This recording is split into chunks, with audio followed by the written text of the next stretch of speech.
I'm Logan Webb, and you're listening to TortureCast. You're listening to a podcast by and for fans of the three-time world champion, San Francisco Giants.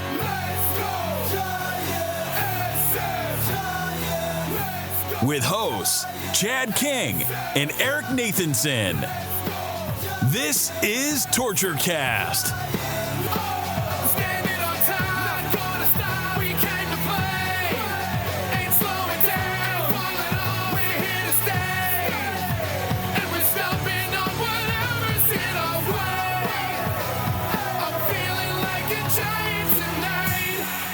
It's Monday, February 19th, 2024, and this is episode 295 of the TortureCast, the podcast by and for fans of the San Francisco Giants.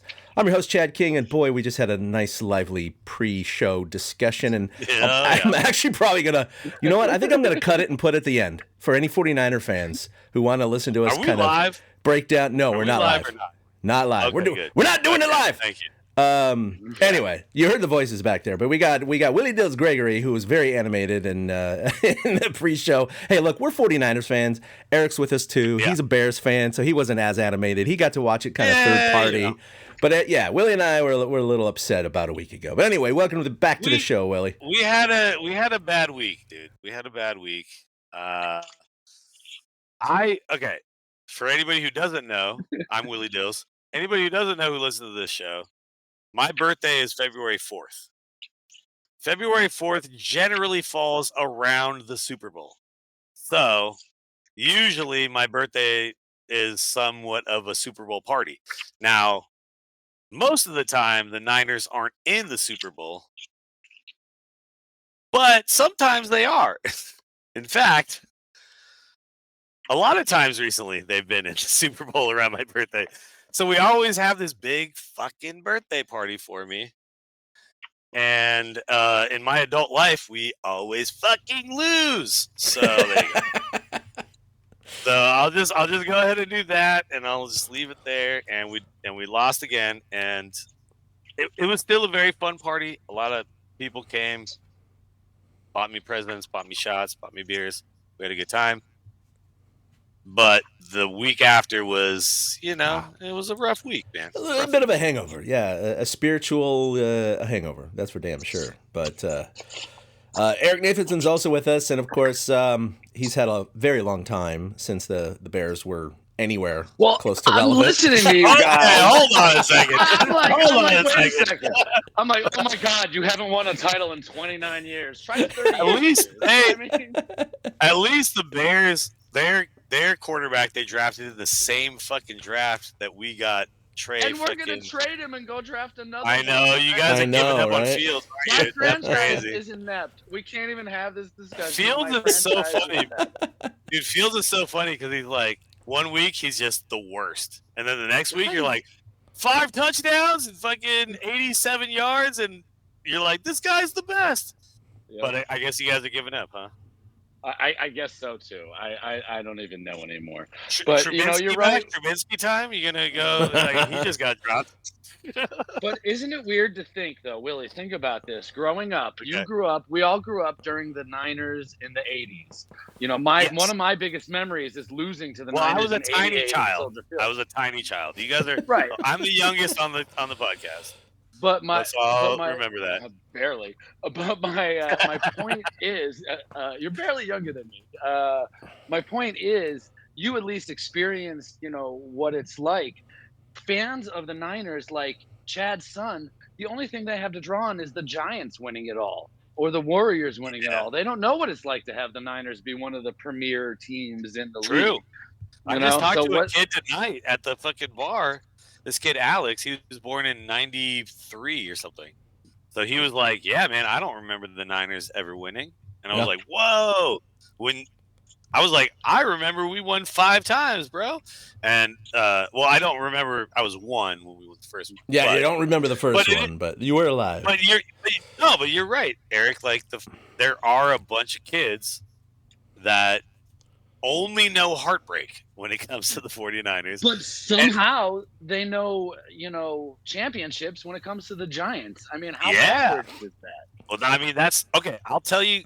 I think I've told this story on the podcast before, but one of the reasons that I became such a huge Giants fan was when I was a little kid, everybody cared about the Niners so much. And I was like, what? The Niners, we just win all the time. This is boring. The Giants, they suck. And I'm like, and then when 89, 87, 89, like when those teams came around, I was like, this is exciting. We might win, but we won't. And then, you know what I mean? And so I think really that like fueled my my Giants fandom it was just more interesting. Will Dill, the only person sucked in by the 1985 100-loss team. I was like, yo, just wait 2 more years. Dude, they hit triple digits. Yeah.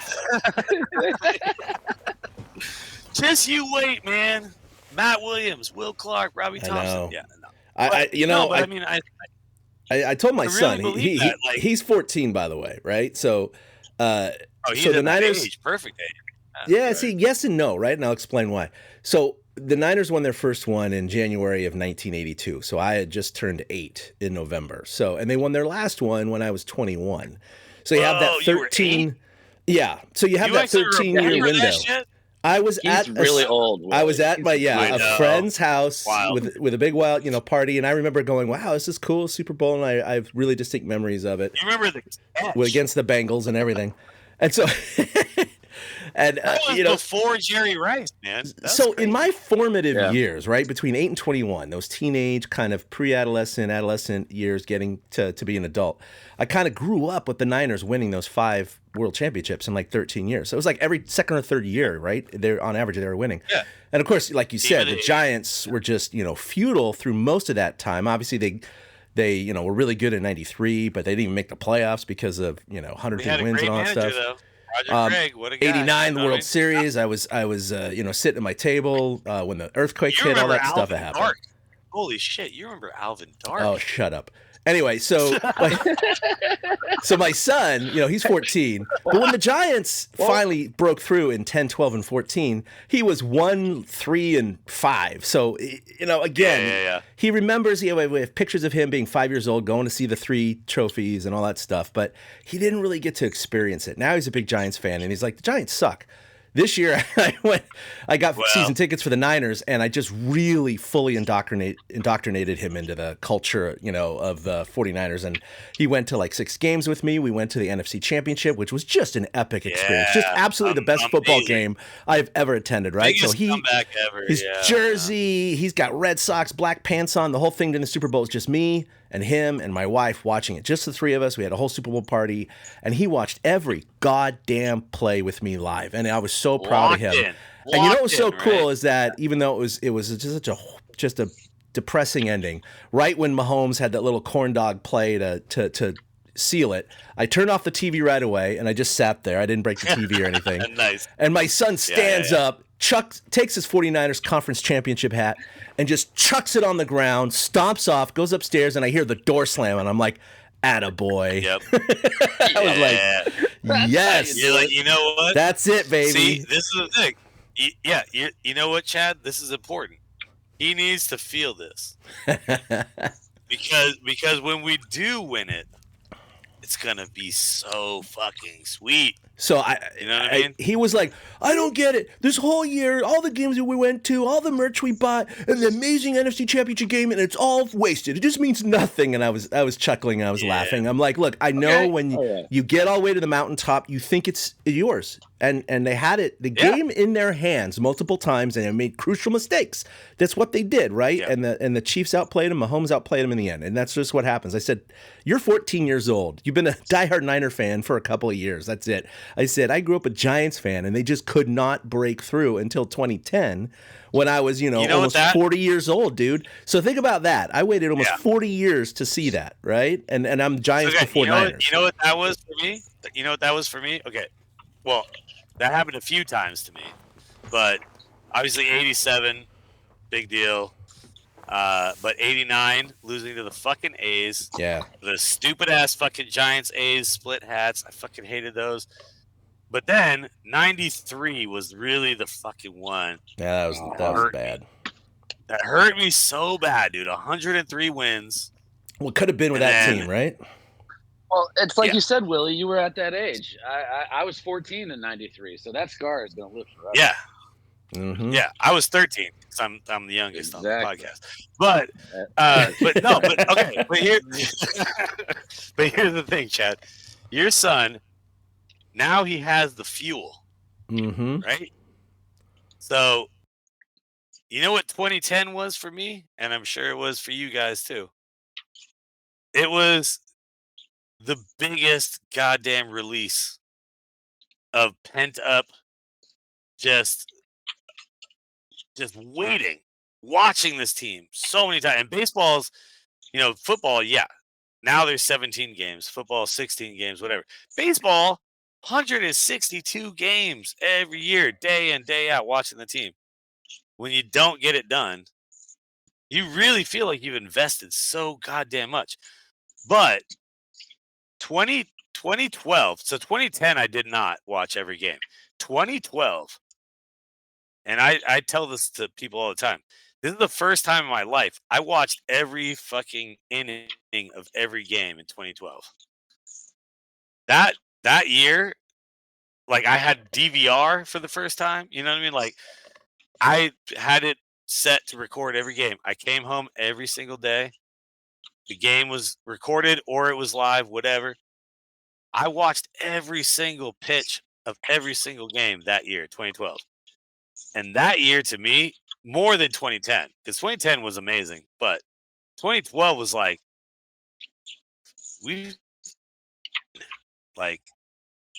and I watched all of it. You know what I mean? And that was the Matt Cain year. So, that was another. Well, in 2012, they were like that, the Patrick Mahomes of the playoffs. In 2014, you had Madison Bumgarner acting like Patrick Mahomes, right? Yeah. But you know what I mean? It's like that release of just being like, oh yeah. That's why that year was so. I'll never forget. Literally watching every game, all the pent up everything, all those years, and how good that felt. I feel bad for how good for that felt was the young adults like that you talk to at the bar, right? Who haven't seen. Experience a 49ers victory or Super Bowl party or a parade, right? Because you got, the Ravens game in 2012 where they had 4 plays from the 5 or from the 9, then the 5, and they just pass to Crabtree, pass to Crabtree, pass to Crabtree. They could have, should have won that game. 10-point lead over the Chiefs. I know, right? 10-point lead with 7 minutes left against the Chiefs last time. And then, of course, this game and all 3 of those games were so close and in the hands, you could argue, of the 49ers, each of those 3 times. And to lose all of them, not just 2 of them, but all of them in heartbreaking, dramatic fashion. I mean, kids today or young adults today who have seen that, I mean, they got to be, talk about torture. That is bad. Let's put it in Giants. Let's put it in Giants terms. It's 2012.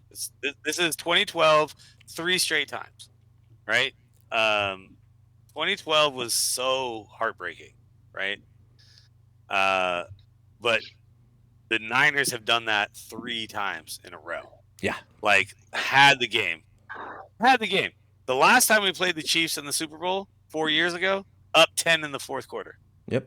Lost that game, right? What the hell? So, but 2012, we talk about as Giants fans as so heartbreaking because it was. The Niners fans, 3 times. 3 times they've had 2012. So, yeah, I mean, thank God we're Giants fans, right? Fuck the Niners. Well, not now. Not now. I mean, have you looked at the team? By the way, Eric, let's start talking about this team. Wait. One time since 2016. Real quick, Eric, you were 7 years old when you had Jim McMahon and fucking the fridge and like. Yeah, I was you remember that, right? I do. I watched that Super Bowl. I could tell you where. That was the shit, dude. That team was insane.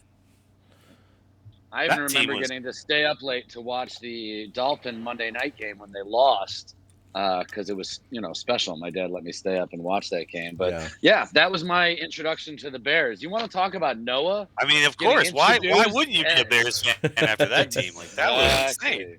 Walter Payton or fucking – yeah, Walter. And then who was the fucking defensive guy you guys had? You You guys had fucking everybody, Gonna dude. have That to was narrow it down. We had Mike Singletary, Richard Dent, Wilbur Singletary. Marshall, There you Dave go. Dewerson, Steve McMichael, 49ers legend Dan Singletary. Yeah. Hampton. I mean, I could go on. And I saw McMichaels has just had ALS and he's like in the hospital. I felt bad for him. I mean that was also the fucking year when they did that stupid rap. They were like, the Super Bowl shuffle. Stupid. Yeah. That is the greatest rap song that was ever recorded and released to the public. I don't understand. I love it. I love it. Your head coach was fucking Mike Ditka, which, by the way, Dan Campbell. Top Bears. It could have been instead of Madden 22K, it could have been Ditka 2K. Like it really could have been if Ditka had won one more. It would have been Ditka 2K. Let's be real. Like that guy was a superstar. Dan Campbell's the modern day Mike Ditka. He is absolutely the modern day Mike No Ditka. kidding. I agree with that. Tight end, that kind of guy. Yeah, but that's exactly why. But I mean, the reason I'm a Giants fan, as my father, you talk about heartbreak. 87 playoffs is what pulled me. Yeah, in 87. and fully that was a hard formed me one. as a Giants fan. Yeah, I was 8 years old for that one, and I don't get to talk about watching the games. I didn't get to watch in 1987. There was no MLB.TV. And so I didn't get to watch it back then. Yeah. Right. And so I didn't have such a thing. So the playoffs was all I had, and I died and lived and died with that 87 team. And I mean, that all culminated with 93. Michael Andretti, Bob Brenly, John Burkett, Will Clark, Chili Davis. Let's fucking But now go, we're in the same string again. Dude. Mike Krukow was on that team. Mike Krukow was on that team.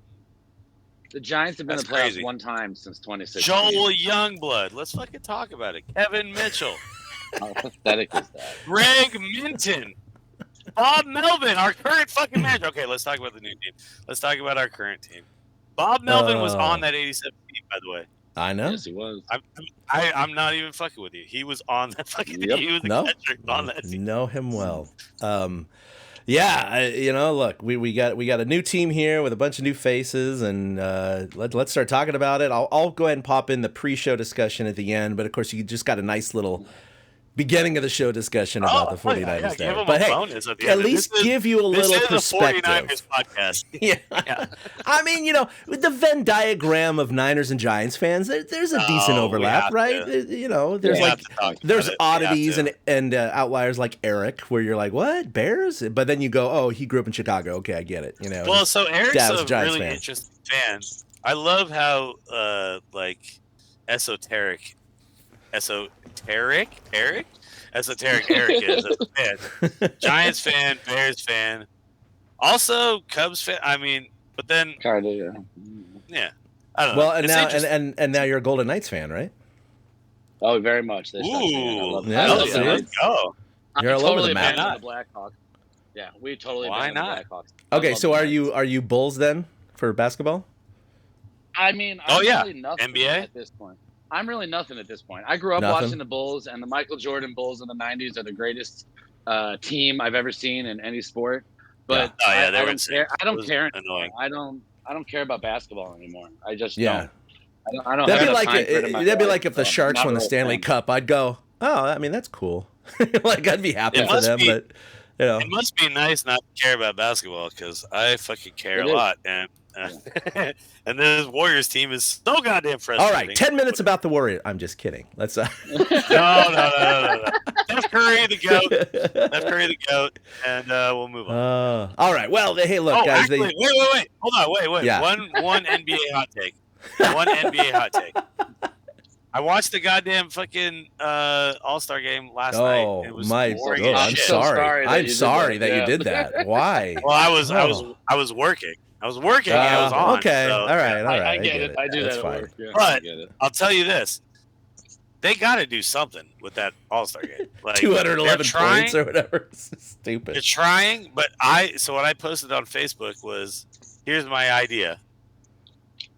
Get one NBA team, and then just get the Harlem Globetrotters in there. There you go. And then just have like a game of horse, like just a sick ass game of horse where like Steph Curry's shooting it from the other side of the court, and you know what I mean, like and then they're trying to do all kinds of behind the backs, and just do that.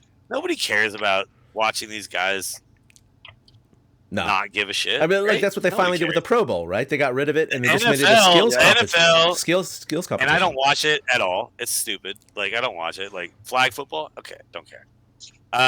But it was kind of fun to watch, like the elder Kelsey stuck at long snapping. That was kind of fun. You know what I mean? Like so, yeah. Just do just do that. It goes to show you again, baseball. I'm going to bring it back to baseball. You know, because we're a baseball podcast. The only All-Star game that still matters. Yeah, exactly. And it's not. It's the only All-Star game where these players play at full speed because you can't half-ass baseball. Even the hockey All-Star game. I mean, I know they turned it into this tournament and everything like that, but these guys aren't playing crazy defense or anything like that. But you can't like suddenly stop throwing 98 miles an hour if you're a baseball. Yeah, exactly. You're not. There's no half swings. There's no like. I'm not going to throw this ball to first from the shortstop position to get this guy out. Yeah, it's on normal speed. Exactly. Yeah. So you get Garrett Cole versus Ohtani. Like that's fun. That's fun to watch. That's why I think it's tough to change all these things. You're right. The NFL did do a good job in a sense of just recognizing, okay, this isn't working. Let's do something. Well, no one wants to get hurt. No one wants to get hurt. And, yeah. And in the NBA, that's the other thing too. Nobody wants to get hurt. So, you know, and by the way, the dunk contest sucks too because of that. Nobody wants to get fucking stars.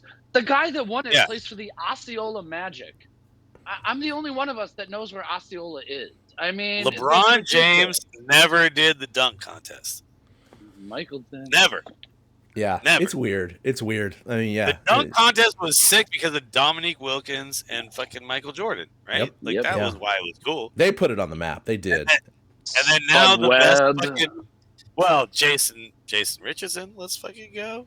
Jay Rich, But Jay Rich, baby. But now it's just I don't give a shit. I'm like, oh yeah, 360 windmill. Yeah, I've seen that. Yeah. Mac McClung. The guy looks like he wandered in the gym off the street. You know? Yeah, I will say I was like, I've never even heard of this guy. Who is he? That's what I'm saying. He plays for the D League. He's D-League, Osceola Magic. But he won it last year though, too, right? Didn't he? Yeah, apparently. But by the way, the Steph Curry versus the girl from the WNBA, that was pretty fucking. That was fun. Ionescu. Yeah, that was awesome. That was cool. Actually no. They both. That was pretty cool. I like Steph Curry shot. She matched fucking Damo, and then he beat everybody. And they didn't even have warm-up round. Right. I think it's hysterical that he beat the champion score. Yeah. And that's what it took. He was like, but dab me up, and that's all we do. Yeah. She has a pure stroke, though. The way she was releasing that ball, she's got a great jump shot. That was fun. That was a lot That was fun. That was the only fun moment of the whole thing. So, more of that. Do more of that. Just enough of the other stuff. That's why I'm saying, like a horse contest. I want to see them play horse. I want to see NBA players play horse. There you go. Well, wait. Should we bring this to baseball? We have Jenny Finch trying to strike out guys in the hell yeah challenge. Yeah, I like that stuff. But sure. She has to move forward to where she pitches from. You know what I mean? So it's like legit. Right. Heck yeah. You know all right. Well, like the Giants, 45 feet, whatever it is. Yeah, the Giants. I mean, look, they just opened up spring training. What, 5-6 days ago, something like that. And Willie, shit. I gotta get there. Fuck. You're heading down there, man. You just said you're heading down there for 6 days, 6 games, or whatever. I mean, that's going to be epic. 1, 2, 3, 4, 5, 6, 7, 8, 9 days from now, I'm getting in a car and driving to Arizona. I thought you were going to say you're going to Arizona for 9 days, and that's too long to be. No, that is too many days. I'm going to Arizona in 9 days. I'm going to be at spring training this year. So very excited. That's going to be so amazing. You got to get some credentials down there. You got to do 1 or 2 days like that. Well, I want to talk to you guys about. I went on the site. I don't know what I'm allowed or not allowed to do. I'm not going to try to do anything crazy, but. I don't know, man. The Giants are a cool organization. We have a credential number. Either way, I already have all my tickets lined up. So I'll go ahead and break this down real quick. March 1st, Rangers-Giants. That's the first game I'm going to. Scottsdale Stadium, Rangers-Giants. So excited for that. I mean, the champs versus my team. The chumps. Sorry. By the way, I'm a big fan of the Rangers right now, and not just because I'm dating a girl who's a Rangers fan. But they're a fun-ass team, man. They're a really fun team. Their catcher, Chaim, is like...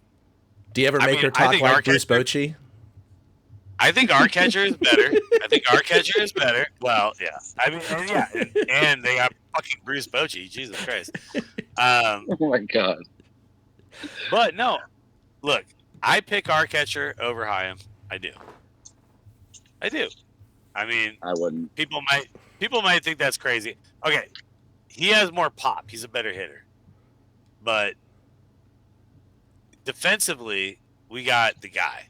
If they get rid of if they start doing robo umps, he suddenly becomes worse, by the way, which is which is kind of annoying, but whatever. But then March 2nd, Padres Giants at Scottsdale Stadium, which is also kind of exciting. Then on the 3rd, Giants Guardians at Goodyear Ballpark, which I guess it's close by. I don't really know. All this shit is like within like an hour of each other. Mm-hmm. Then we go to Surprise, Arizona for March 4th, Angels Rangers, which the Angels no longer that exciting. Unfortunately, they don't have Shohei anymore. And then Rangers Mariners and Rangers Rockies. So, nice.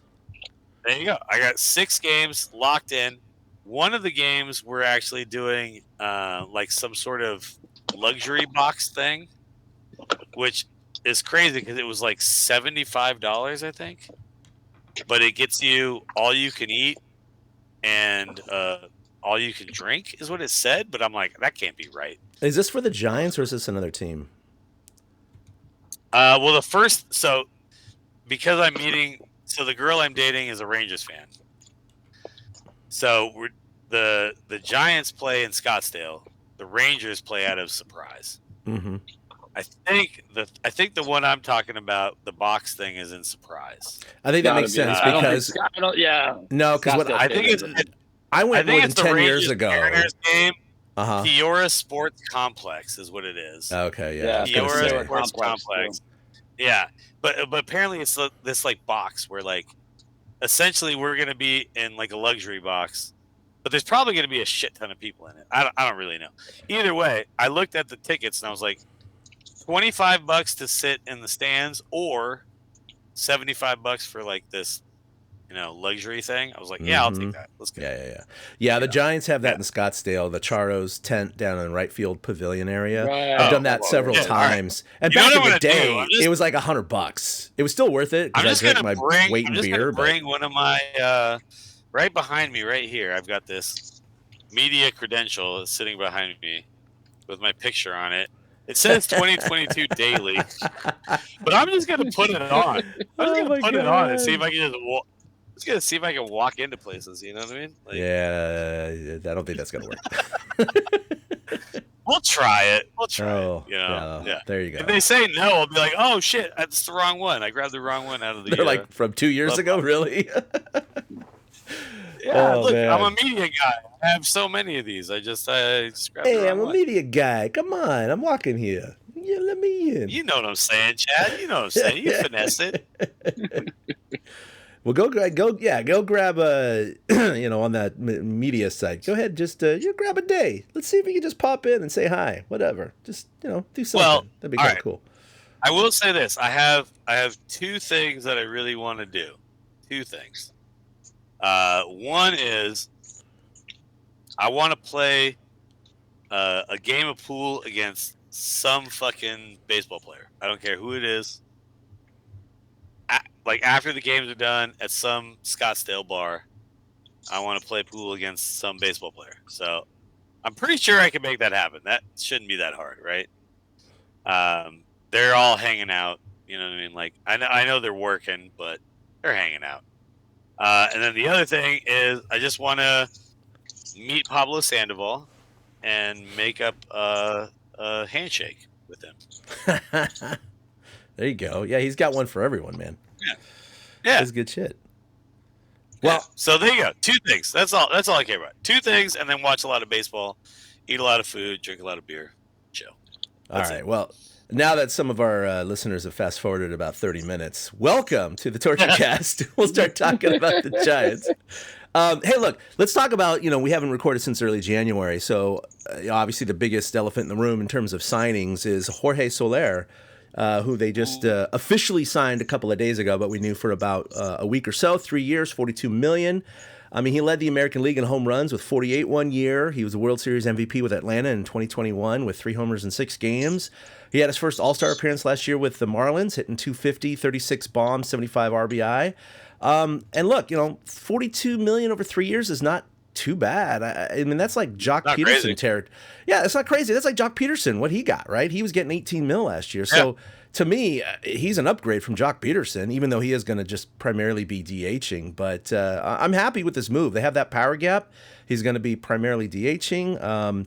We talk about this every goddamn year, but he does have a legitimate shot, barring injury, of hitting 30 home runs for the first time since Barry Bonds did it. So I don't know, Eric. I want to get your thoughts on the signing. I mean, I like it for having a DH. And you know what it says to me? At least they're trying to address their problem against left-handed pitching, because that's been one of their biggest issues the last few years. So I give them credit for going that direction to do that. I like Soler. He's an all or nothing kind of guy. Yeah, and a lot of strikeouts. He is the first guy. Right. Yeah. He's the first guy the Giants have had in a few years that you say to yourself, "Wait, I'm going to go to the bathroom after this hitter. Let's see what happens first." And I like that about him. So he's got a little cachet in that way, but I mean, he's not really the most productive player. Last year was his high water mark in WAR with 1.8. Yeah, so it's not like tremendous. He's a huge contributor, right? All right. So I mean, have I'm you happy walked that they up have to the him? power. Have you walked up to him and seen how fucking gigantic this man is? No, he's a big dude. He is so cut too. Yeah. No, he came up with the Cubs, so I've been aware of Soler for a long time. Yeah, that right. Guy, okay, you know who our fucking DH was a lot of the time last year? Blake Snell, Zaidi Davis and Wilmer Flores and fucking, you know what I mean? Yeah. Like, this is a fucking upgrade, dude. It's a fun signing. It's good. It'll give the Giants an upgrade, man.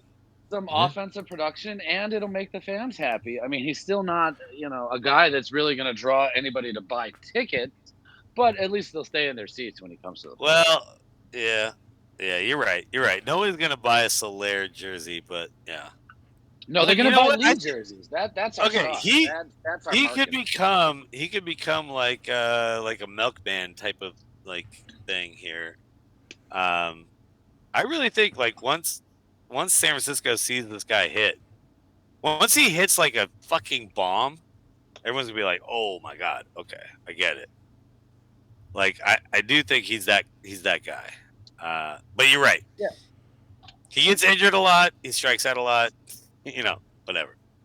He's like Dave Kingman. That's really what we've got here. Yeah. Oh shit. That's a really that's a good comp. That's a good comp. Cool. Yeah. Yeah. Chad's old enough to remember Dave Kingman.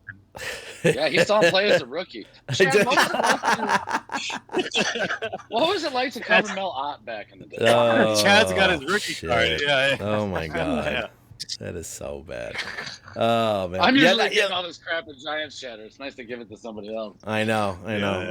At least I don't feel too old. Wilmer Flores is now freed up to play second base. Yeah. I was gonna say, I mean, obviously it impacts his at bats at DH, but he ain't played a whole lot of the infield guys, So. Oh fuck me, dude! No, you know what? Honestly, here's my assessment of what's going to happen with Soler. The Giants are going to trade him in July. That's what I think. Oh wow! Yes, really? because they're not going to be good, and there's going to be a market okay. If you want to double down on this, because I'll give you 2-1 on that. If you want to double down, or if you want to 6-1 on it, where does he go? What team? Geez. Someone like Houston or something. I mean, I was thinking somebody's gonna have an injury. That's what I'm saying. Some contending team will have an injury. I was thinking Philadelphia because Same concept. Okay, you know what? All right, you guys want to get into it? Because I know you guys both on texts were mad that. Let's talk about what Farhan said. Okay, what Farhan said. Yeah. Let's get into it. Yeah. Farhan said in front of them. Yeah. Zaidi said, yeah. Hold on. It's in here. Hold on. The roster's about set. Yeah. You guys are mad about that. Well, no, we got Pablo. Yeah. Totally set. No, he said, look, I'm going to jump to it right now because Zaidi said, they asked him, what about Bellinger, Chapman, Snell, all that stuff like that. But he says, these guys are out there. They're still out there. Yeah. Yeah, but here's Farhan in his classic speak, right? Quote, tomorrow's our first full squad workout. It gets kind of harder, not just operationally to add people, but you feel some level of commitment and obligation to the guys who are here competing for jobs.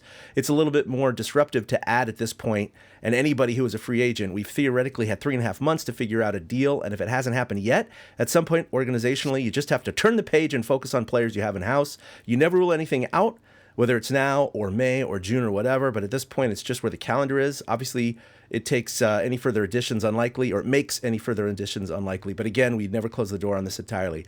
So it's kind of like he's saying, we're pretty much done. And then just this morning, of course, Mark Feinsand put out Blake Snell has an offer on the table from the Yankees per source, though the Angels and Giants remain possibilities for the reigning NL Cy Young winner. So again, I don't. Snell makes a lot of sense. Snell makes a lot of sense, and Chapman makes a lot of sense. Well, I mean, okay, this is your rotation right now. Okay, you got obviously Logan Webb, number one. Then behind him, you got Jordan Hicks, Kyle Harrison, Keaton Winn, and Tristan Beck. I mean, look. I don't see what's wrong with that. No, that's crazy. That's ridiculous. Come on. That's bad rotation. That's not sounding very good, guys. I'm sorry. It could be amazing. It could be amazing. Just like Jordan I could win the lottery. Jordan Hicks throws fire. I know. And, let's be honest. Part of what Farhan is saying, though, is a negotiating tactic. He's basically saying to those guys, for sure. Hey, we're good, so we don't need you to sign, so go do whatever you want, which I think is crazy because they don't have that kind of leverage. Yeah. Like I keep saying, one playoff appearance since 2016. So guys are not chomping at the bit to come to San Francisco and play for this ball club. The only people that are dying to, and this is why it surprises me that Snell hasn't happened. Well, they're not chomping at the bit to go to the Angels either, though. Let's be real. Yeah, who doesn't want to play with Anthony Rendon, the guy who hates baseball? Sorry. Yeah, no. And he wants to play less, too. He would rather be doing anything else than play baseball. Yeah. My God, no wonder. And you just lost Ohtani, and nobody cares. Dude, the Angels are about to have the worst season of all time. I guarantee it. The Angels are about to fucking fall off the edge of the earth. Yeah. I don't know if it's going to be as bad as the A's last year, but... No, it's going to be bad, dude. It's going to be bad, dude. No one's going to go. No one's going to care. It's not that... Look, they're actually probably going to have a better record than last year, to be real. But no one's going to give a shit about the Angels. No, I agree with that. So imagine if you're Snell and your options are Yankees, Giants, Angels. Really, Yankees, Giants. Yankees seems pretty fun, but I don't know if you've watched what happens to pitchers who come from the Giants and go to the Yankees. I don't know if you've seen that before. But guys who have really good seasons on the Giants and then go to the Yankees, they get fucking booed out of the goddamn stadium like motherfuckers. So maybe he's looking at the Giants.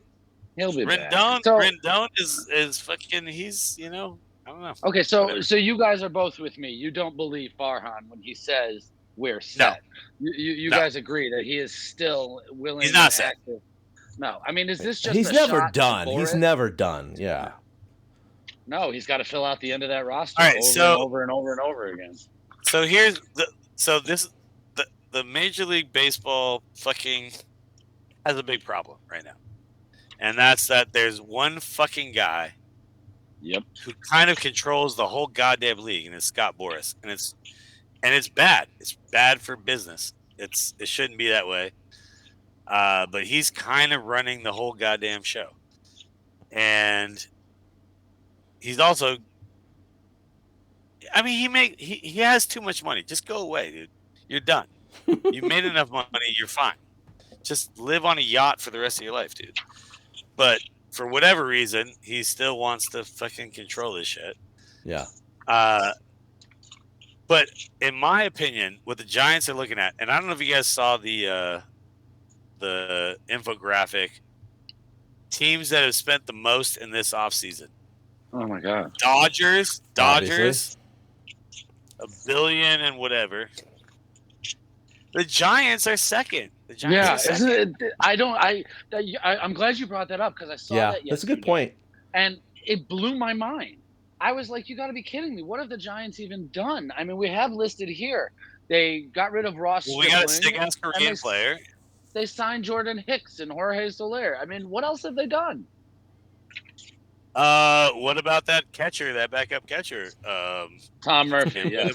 And I know Jung Hoo Lee. What about all those fucking middle relievers that you don't remember? Come on now. No, you're right. I mean, it is crazy. It surprised you too, and that's why I say. Totally.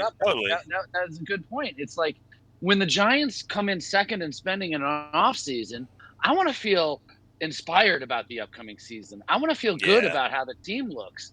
I don't feel. At all. I will say, I do feel good. I do feel good about like Jung Hoo Lee. I do feel good about that. And I feel like that was now so long ago that we were like, but what next? So we kind of like forgotten. He's going to be a very exciting player. And the ability to move Yaz just into right field and the ability to just have him be our everyday center fielder. And if Conforto actually is good in left field, that's kind of just like a legit outfield, right? So I think really the issue is that we were expecting like a big splash, but the Dodgers took all the splashes. Like they were the big fat lady who fucking cannonball, and then there was nothing left for anybody else. You know what I mean? Like, what were we supposed to do outside of like Blake Snell? That would be the one. Snell would be the one, right? If we do that, then I'm like, okay, I'm in. We're sick. We're doing it. But this is my take too. I think the Giants are kind of playing the waiting game. If we're competing halfway through the season, we start making some moves.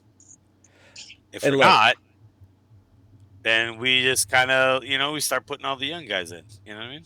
Yeah, and I just noted their starting pitching right there just because it looked weak. And I know Robbie Ray is going to be coming back. Alex Cobb is going to be coming halfway back. Through. Yeah, but it's like that's the thing. And Alex Cobb is ahead of schedule right now, purportedly. So maybe May or June. Robbie Ray, it's looking more like July or so. But, I've heard people go, well, that's going to be like a free trade, a free pickup at the near the All-Star break. And it's like, yeah, but half the season's gone. Now, that said, I mean, yeah, if the Giants are within striking distance of the wild card at that point, there's nothing to say that those two pitchers couldn't pick up the starting rotation and that could give them a little bump and maybe get in contention for it. But it was kind of I know Eric was happy. I was happy, I guess you could say, because Ross Stripling didn't do jack for the Giants last year, but he was traded to the A's. It was fine. Yeah, that was whatever. Yeah. Yeah. And they got Jordan Hicks, who's a flamethrower, but he petered out as a starter after just a couple of chances. He's been primarily a reliever, so that's going to be interesting to see that conversion. An eighth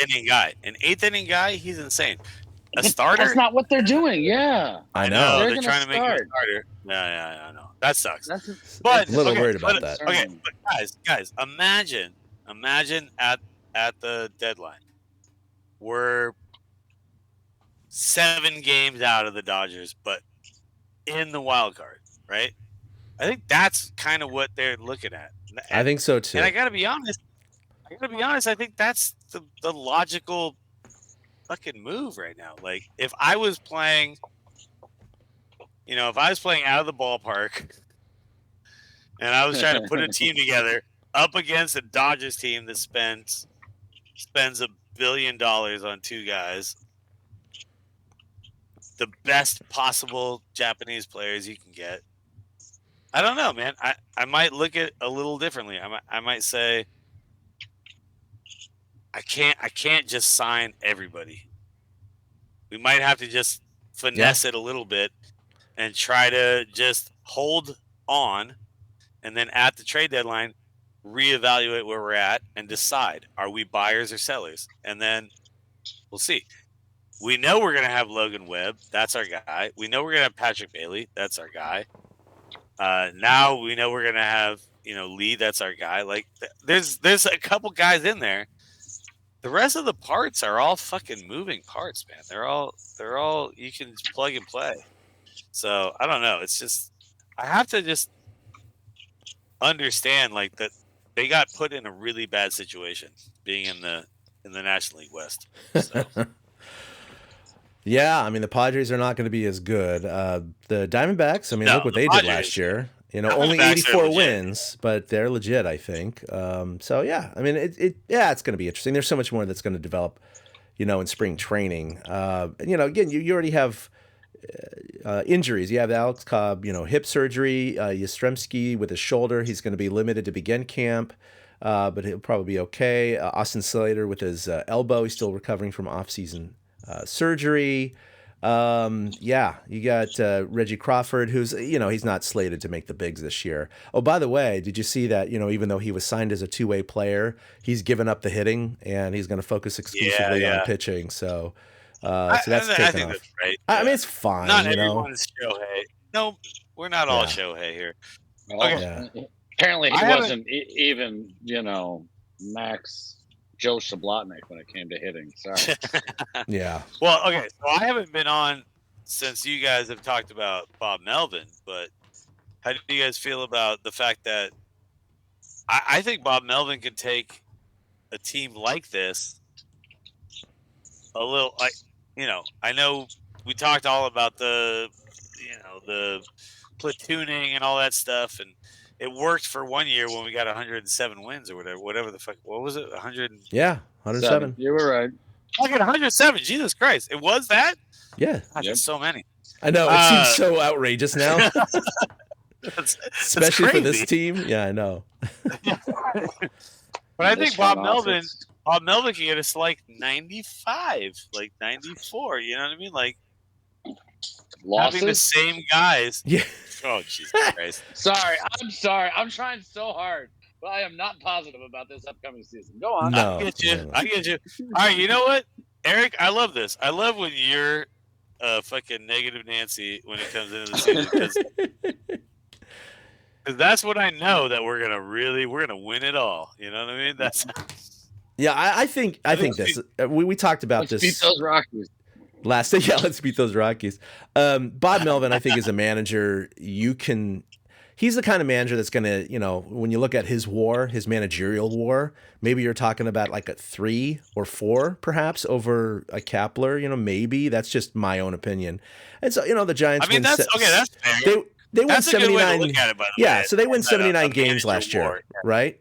5 games behind the Diamondbacks for the last playoff spot. So if you had the exact same team as last year, but you add 3 or 4 wins for Bob Melvin, that gets you right there. It gets you really, really close. And so look, I like the move. I like him being a manager. I know that he's not going to take too many orders from high above, and I'm sure that was the predetermined agreement between him and Farhan. It's not going to be like, okay, you shall play this person, you shall play that person. Melvin's going to have more latitude in that. And he will platoon some guys, but he's going to do his thing. Yeah. He's going to do his thing. And the other thing is, I think we need to throw the goddamn fucking deck of cards out of the fucking clubhouse. No Pusoy. That's why Jock's gone, man. Jock is gone. Yeah, Jock is out. I mean, I don't know. Is fucking Soler like a really good Pusoy player? I don't know, but look, I mean, I think there was a lot of talk. Tyro Estrada I know he was, and fucking Yastrzemski. They were vocal about they were annoyed. They were like, "What the fuck are we doing here, man? Like, why are we not mad that when we lose?" Yeah, because I they're mean- still hungry, and Jock's fat and happy. And no, Jock's won and titles. guess what? Jock's gone. Yeah. Those guys are still here, and they're hungry. That's why I think this team is going to compete.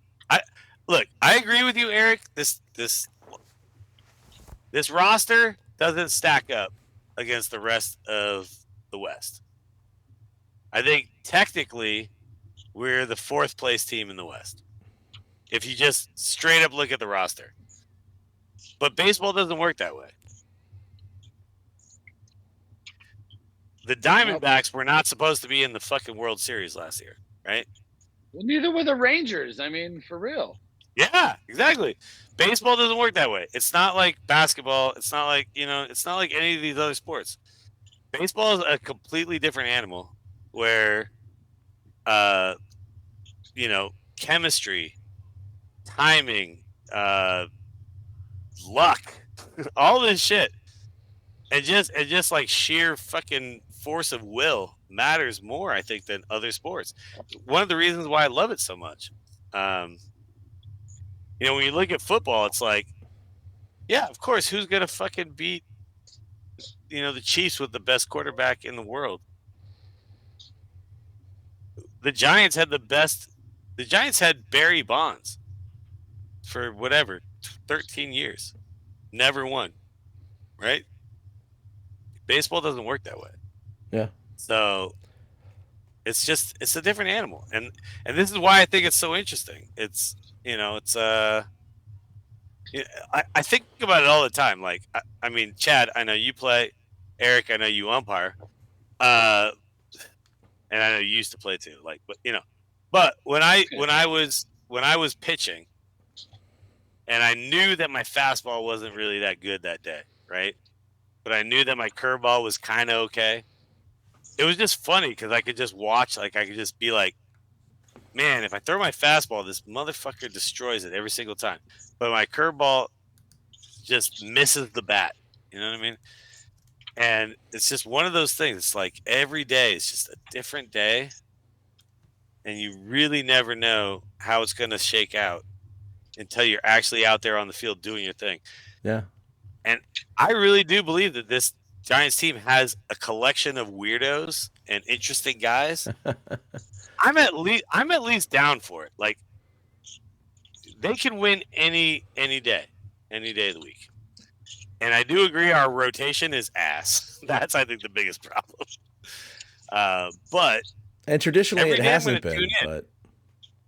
but I'm going to tune in, and I'm curious to see what Bob Melvin does with this. He's going to have to finagle it. He's going to have to find a way. But no, actually, we haven't even talked about how do we feel about our closer this year? Are you guys concerned? No, Nope. Not at all. I'm not. Yeah, I'm not No. either. Yeah. No, I mean, as far as closers go, I think we kind of got the guy, right? Bullpen's still a strength of this ball club. It really is. Yeah. We got the Twins, and we got And one of the freaking twins. Yeah. And we got a flamethrower. I don't know. So I guess the question is, are we going to score enough runs? I think we'll see. Yeah, no, there's a lot to develop, over the spring here. Hopefully they do. That was a little kind of misdirection by Farhan, and maybe they'll surprise us with a. I mean, they already addressed some of the power issue with Soler, so I don't really expect a Matt Chapman signing now. But they could really use. You think Chapman's off the table now? I don't think it's just not as much of an importance. You know what I'm saying? I mean, how would you feel about Flores kind of just being the everyday third baseman?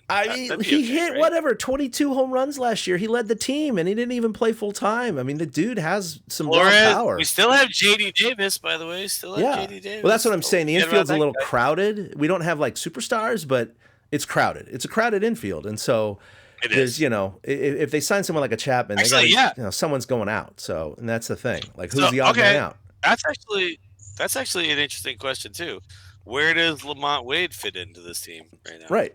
Exactly. So, you got Lamont, Estrada, you got Chapman. I'm sorry, Chapman. I just said it. You got Davis. You got We don't have Flores. Chapman. We do not have Chapman. And then Luciano, who's going to be he's already tapped to be the starting shortstop. So I mean, there, you already got 6 infielders. Yeah, right there. But here we were last year at this hold on. time. We got and Crawford definitely coming back, right? Crawford. Sorry, dude. What is Crawford doing? By the way, just retired. I love the take on social media right? when Panda, of course, was signed to a minor league deal and he showed up at camp yesterday. A lot slimmer, right? And, look, they actually interviewed Bob Melvin. I was listening to the interview, and he wasn't sugarcoating his chances of making the team. He's like, Panda, he said Panda doesn't even want to know the chances of making the team, but he wants to force our hand, and we'll have him force our hand. Basically saying, like, he's not making the team unless he does something so outrageous in the spring.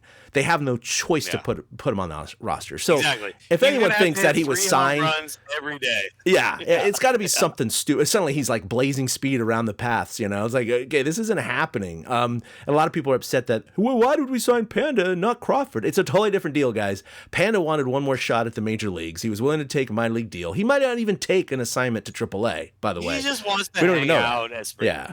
Let's be real. He just wants to hang out. Yeah. He wants to hug all his boys and have a good time. And he did. He did.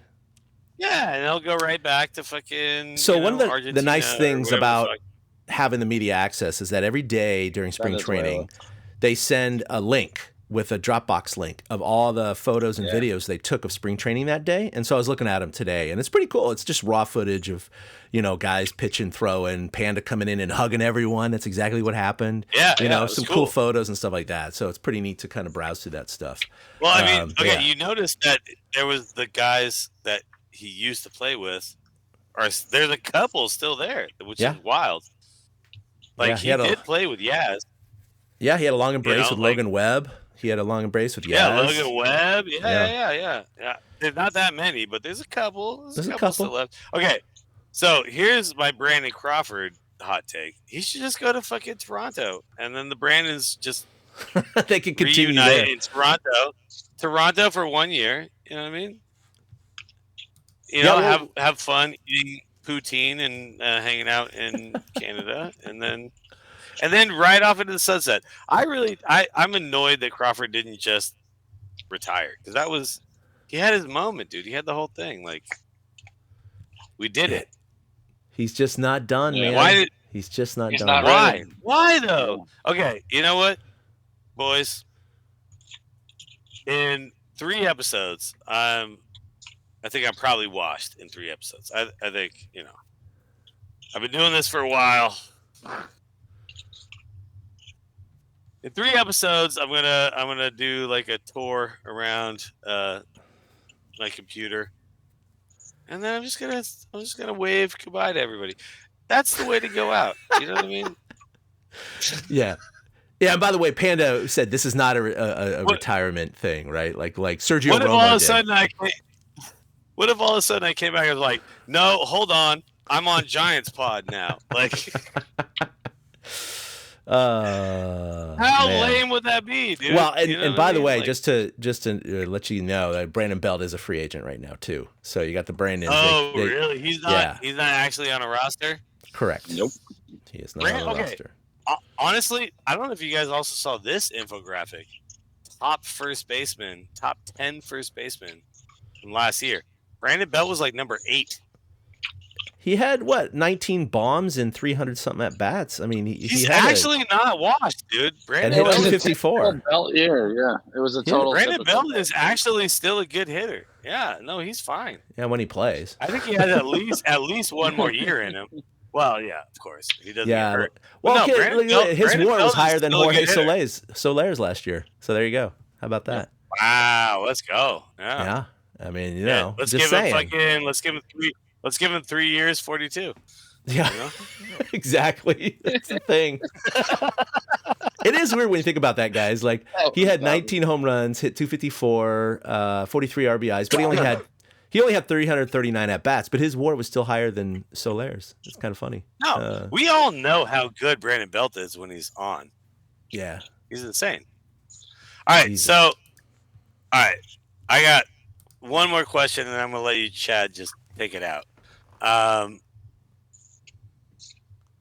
Give me your actual prediction on how good Tyro is going to be this year, because I think Tyro's an all-star, and I don't know what you guys think about him, but I think Tyro hits like 295, 15, 17 home runs, 30 doubles. I think Tyro has a sick year this year, and I'm curious what you guys think. Yeah, He's gonna suck. He's gonna suck on defense a couple times. It's gonna be annoying, but yeah. No, I think he is going to have another good year. I think it's going to be a little bit better than last year. He's always a little bit raw around the edges, in terms of his defense or whatever. I wish I could bring it up, but I remember this tweet last year from the Giants who kind of summed up his year, and they said like, he's the first player to do this, and it was like some combination, esoteric combination of stats where you read it, and you're like, first time in that's the not a game thing. Of every off. Someone who had this many stolen base percentage and had 3 of this and 5 of them, 15 and I'm like, on the road it was on Fridays. Yeah, it was so random. I was like, oh, the Giants are really trying. They're really trying here. Well, dude, no, but Tyro, I think Tyro, this is his year. It's kind of a make or break year, in my opinion. Like, he's no longer a young kid rookie, right? Yeah. He's now had a full fucking season. He's seen Major League pitching for a while. If he doesn't produce, like I said, like 15, 17 home runs, a bunch of doubles, I think a lot of stolen bases, and then he needs to be, adequate at defense. I think he's a big piece of the offensive puzzle. So I don't know. No, he's a good. That's little what he spark already is. I think that's what he's already shown us what he is, in my opinion. I mean, you think that's it? No, he's done. Yeah. I think he's reached his ceiling. I mean, the guy, his OPS, it was 722 2 years ago, 731 last year. So consistent. That's it, huh? His slugging was 400, 416. His batting average was 260, 271. How did you feel? No, I'm listening. But how do you feel about Bill Miller? You remember Bill Miller? How did you feel about Bill Miller when he was? I love Bill Miller, kicking ass. Yeah, Bill Miller. How did Eric feel about Bill Miller? Were you down on Bill Miller? Were you like, yeah, he's done, he's reached his peak? I'm not down on Tyro. Like, that's the thing. It's just because I don't think somebody's a star. I think he's a serviceable player that fits into this team very well. I mean, there's not much more to ask for your second baseman. You're getting 14 to 15 home runs second baseman is kind of the ninth position, honestly. Like, right. He's driving in 60 runs, hitting about 15 homers. I played second base. I was the worst guy on the field. He's stealing 20-something bases. So that's, it's good production out of that kind of player. So I just expect more of the same. I think he can get higher, but I mean, I think it's fine where he's at. You guys are right. It's fine where it's at. I think you guys are right. I think you guys are 100% right, actually. No, but I think he could.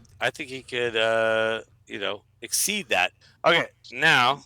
But that could be said about anybody, Willie. We could make that claim about anybody right now. You know what I mean? Yeah. Like, Danny Davis, looks like slimmer this year and he's bulked up on muscle. Maybe he'll hit a bunch of homers. And maybe monkeys will fly out of my butt. Pablo Sandoval is really slimmed down this year, and I think he's gonna bat fourth for most of the season. Yeah. Yeah. Right. No, but no, I'm being real. Like, Tyro. Look, I guess maybe a little bit. This motherfucker's 5'10", 185. He's my size. He's a little guy. I root for the little guys. All right. I know we're gonna do an episode before the season starts with our predictions and all that bullshit. Oh yeah. But I'm just curious. Like, let's fucking build a lineup, dude. What do you guys think? Well, who bats first? Lee. Lee is the leadoff guy. Yeah, Lee's going to be leadoff. He's the leadoff guy, and Melvin came out and said it. Yeah, he said he's the leadoff guy, center fielder, as long as he is being productive. That's perfect. No, that's perfect. No, I mean, I agree. I think we all agree, and I think Bob Melvin agrees as well. Yeah, for sure. So So who bats second? Yes. Probably Estrada or Ooh, you think Yaz. Yaz? I think Estrada or See, Yaz. I was thinking Estrada because I like two fast guys up front. And Yaz is not slow. Yaz is quick. But he's not as fast as Tyro. And Yaz has a little more pop, so I like to put him a little back. Yeah, but that's why they're batting second nowadays. In this day and age of baseball, that's where they're putting power hitters in the number 2 hole. And I know. Well, Shohei Ohtani bats number 2, right? For whatever. Right. Do you think the Dodgers are going to bat him number 2? They're not going to bat him number 2. I think they will. Absolutely, Ohtani, they No, will. no. I would. It's going to be Mookie Betts. I would.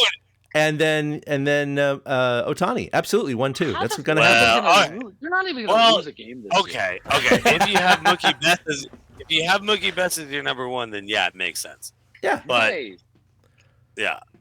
But if you don't, there's no comparing the Giants line. But we don't have Mookie Betts. We have Jung Hoo Lee. They're the Monstars, and we're Bill Murray. I mean, let's just be honest. I think Estrada and Yaz are interchangeable at 2 and 7. I'm kind of thinking Conforto number 2. Conforto number 2 is what I like. That's another possibility. But they want him. They slated him for 4th or 3rd, I think, last year. I like Estrada. Okay, I'm going to tell you guys this right now before we get there. I'm putting Estrada number 8, and I know this is weird, but that's what I'm doing. No, that makes sense. I mean, that could work. Let's go number 3. Number 3. Who's number 3? Wade Jr. Did you hear the inspiring silence that Willie I know, like, yeah. What are you talking about? What the fuck are you talking about? I'm going Lamont Wade, number 3. Who else do we have? I mean, we're talking Conforto. Lamont Wade isn't even in my fucking lineup, dude. I'm sorry. Who's playing first base? Well, who's playing first base most of the time? Wilmer Flores is playing first base. Yeah, against lefties. He will against lefties. Oh. Well, okay, all right. I got Wilmer Flores at first base and J.D. Davis at third, but all right, whatever. Well, You're right. That'd be great. That'd be great. Right. Move things around. Yeah. Okay. I'd love it, but that's Let's just start against righties. Like, you know what I mean? Okay. All right. So Wade third. Yeah, I'm going third. You guys both agree? High on base percentage, man. Third? Yeah. That's part of it. Okay, that's true. But I like a little pop at third, so I mean, I was thinking I was going to put Soler third. I'm going Soler 4th. I'm going 4th. Yeah, Soler. and Conforto will be the 5 hitter at that. Yeah, and I'm going Conforto 5, and then I'll probably interchangeable JD Davis, Wilmer Flores. I'd put 6. Right. Yaz or Estrada at 7. Probably Bailey at 8, and then Luciano at 9. Well, I like Bailey 7. And Estrada 8. But yeah, okay. You can do that, No, I see what you guys are saying. Yeah, no, okay. You guys are making sense, but I don't know, man. I want Soler to bat. I want him to bat third because I just want him to yam at some fucking pitches as many times as he can. You know what I mean? Oh, he will. I know he will. Yeah. I get the concept. That's what he do. Yeah. I agree with you on the concept. Like I want Yaz 4 because I think Yaz can lead off an inning. So okay, I think this is one of the dumb things that fucking baseball has done forever. They're like, let's assume that the first, second, and third guy all get on base, and then the 4th guy hits a home run. Well, of course That's not. Fucking dumb, dude. I'm sorry. They call it cleanup, and it's so stupid, dude. How often do the first fucking 1, 2, 3 guys get on base exactly? No, and of then course the not. 4th guy cleans up. No, I mean, look, It's Barry dumb. Bonds batting third for most of his career, right? I mean, like you have Ohtani batting second, Yeah. Mookie Betts batting first. Bonds. I get it. You want Bonds to bat as many times as possible, But right? yeah, I know, but I think that with Soler and his high strikeout rate, I totally see what you're saying. But Soler, if he was more of a contact hitter, I'd think he'd be a great 3 hitter. But he strikes out too much. I'd put him at 4. That's just my opinion. Totally. I only put him 3 because if one of those guys gets on, he has the chance to hit a 2-run bomb. Yeah. Right. Now you're up 2. Now, if neither of them gets on and he strikes out, start the second inning, with a fucking guy who can just get on base. I just think that we look at shit all fucking wrong for so long. Jung-Hoo Lee batting fourth. Here we go. Well, if we do that, Mike Yastrzemski is batting first. There you go. And I'm okay with that too. I mean, it's happened before, but No, it's definitely happened when before. you look at it that way, though, you're planning to fail. Yeah. And you cannot. No, you're not. You're not planning to fail. Yes, you are. You're No. You're saying we are going to fail in the first inning, so I need. No. We're going 1, 2, 3 in the first of every game. Right. This is planning baseball. to fail. This is baseball, and most of the time, guys get out. What? So how do we put guys together where most of the time runs get scored? That's all I'm saying. We get better talent on the ball club. Well, yeah, of course, but that's not what we have to work with. We have to work with what we got here. Okay. Yeah. Imagine, Eric. I know you fucking play out of the ballpark, fucking 2024. Whatever. I know you play this. I know you play this game like I do. Yep. I put these lineups together in weird ass ways that nobody else does, and that shit works, dude. Like, I really do feel like we get so hung up on tradition and the way it's always been done, right? That sometimes we lose sight of let's fucking think about it. All right, but that's why they're starting to change who bats second. I got a random thing here, okay? So I'm not looking this year by year. This is 3 years ago, so obviously this is an average of all of these years, but it's recent data, right? This is the percentage of times each team went down 1, 2, 3 in the first inning, right? And actually, this is all innings. This isn't just the first inning. So all innings, and some are going to be weaker than others. Like if you have an inning where you have the 7, 8, 9 hitters, you probably have a higher probability of this happening, right? So I bet you the first inning percentage is lower than this. So before you tell me, let me guess. Yeah. 1, 2, 3 in an inning. Yeah. What's the percentage? Eric, I want you to guess too. 72%. 72? Wow, I was going to guess 60. But. No. Okay, so back in 2018, the best percentage was Minnesota Twins. They had a 1, 2, 3 inning only 29.4% of the time. The worst team was the Detroit Tigers. Well, no, that means that 70% of the time they didn't.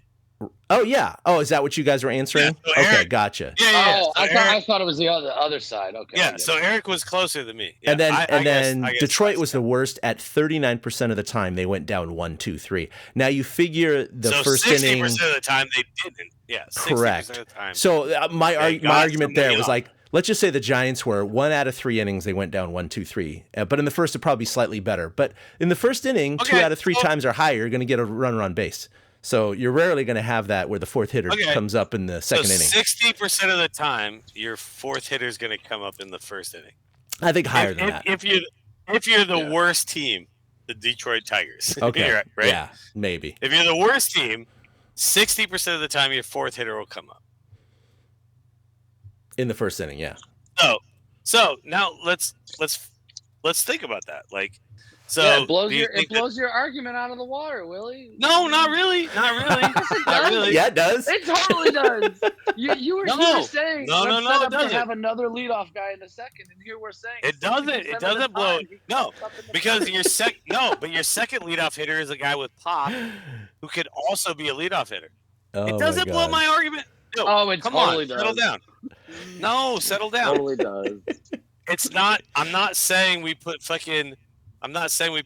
fast guy no pop first and fast guy no pop fourth. That's not what I'm saying.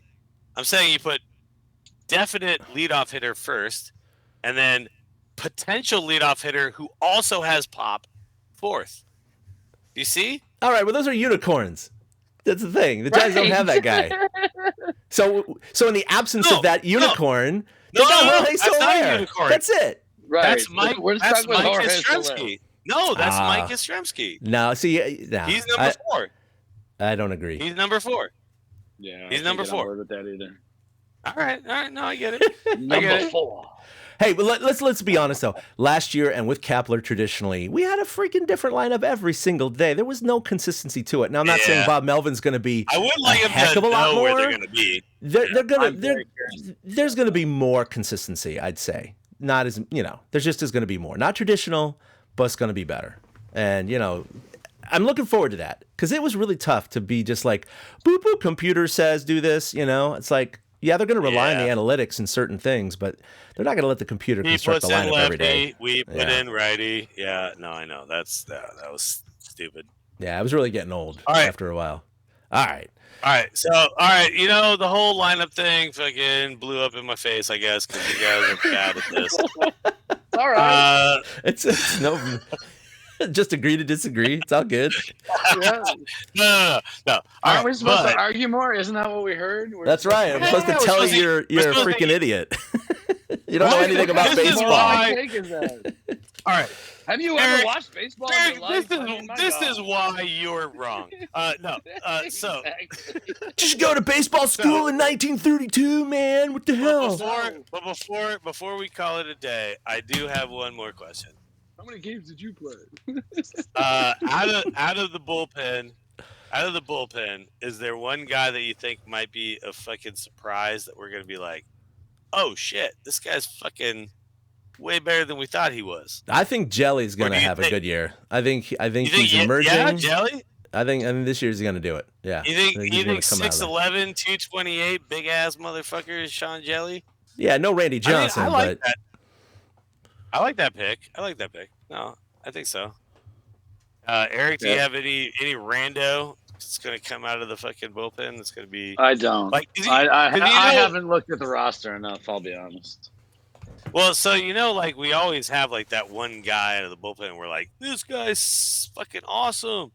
Junis was that guy. We had fucking you go all the way back. We've always had these fucking guys, right? And if you look at the World Series teams, there was always it was kind of a thing. It was one random ass pitcher kind of came out of nowhere and ended up saving everything, right? You can think about God damn it! Fucking tall white guy. God damn it! Why can't I think of his name? Tall white guy. I still follow him on fucking Instagram. Holy shit! You have to. Okay, well, Javier Lopez. Obviously, we knew about Javier Lopez. Jeremy Affeldt. Affeldt. Thank you. Thank you. Chad and I at the exact same moment. Exactly. So Affeldt should not be a fucking superstar, right?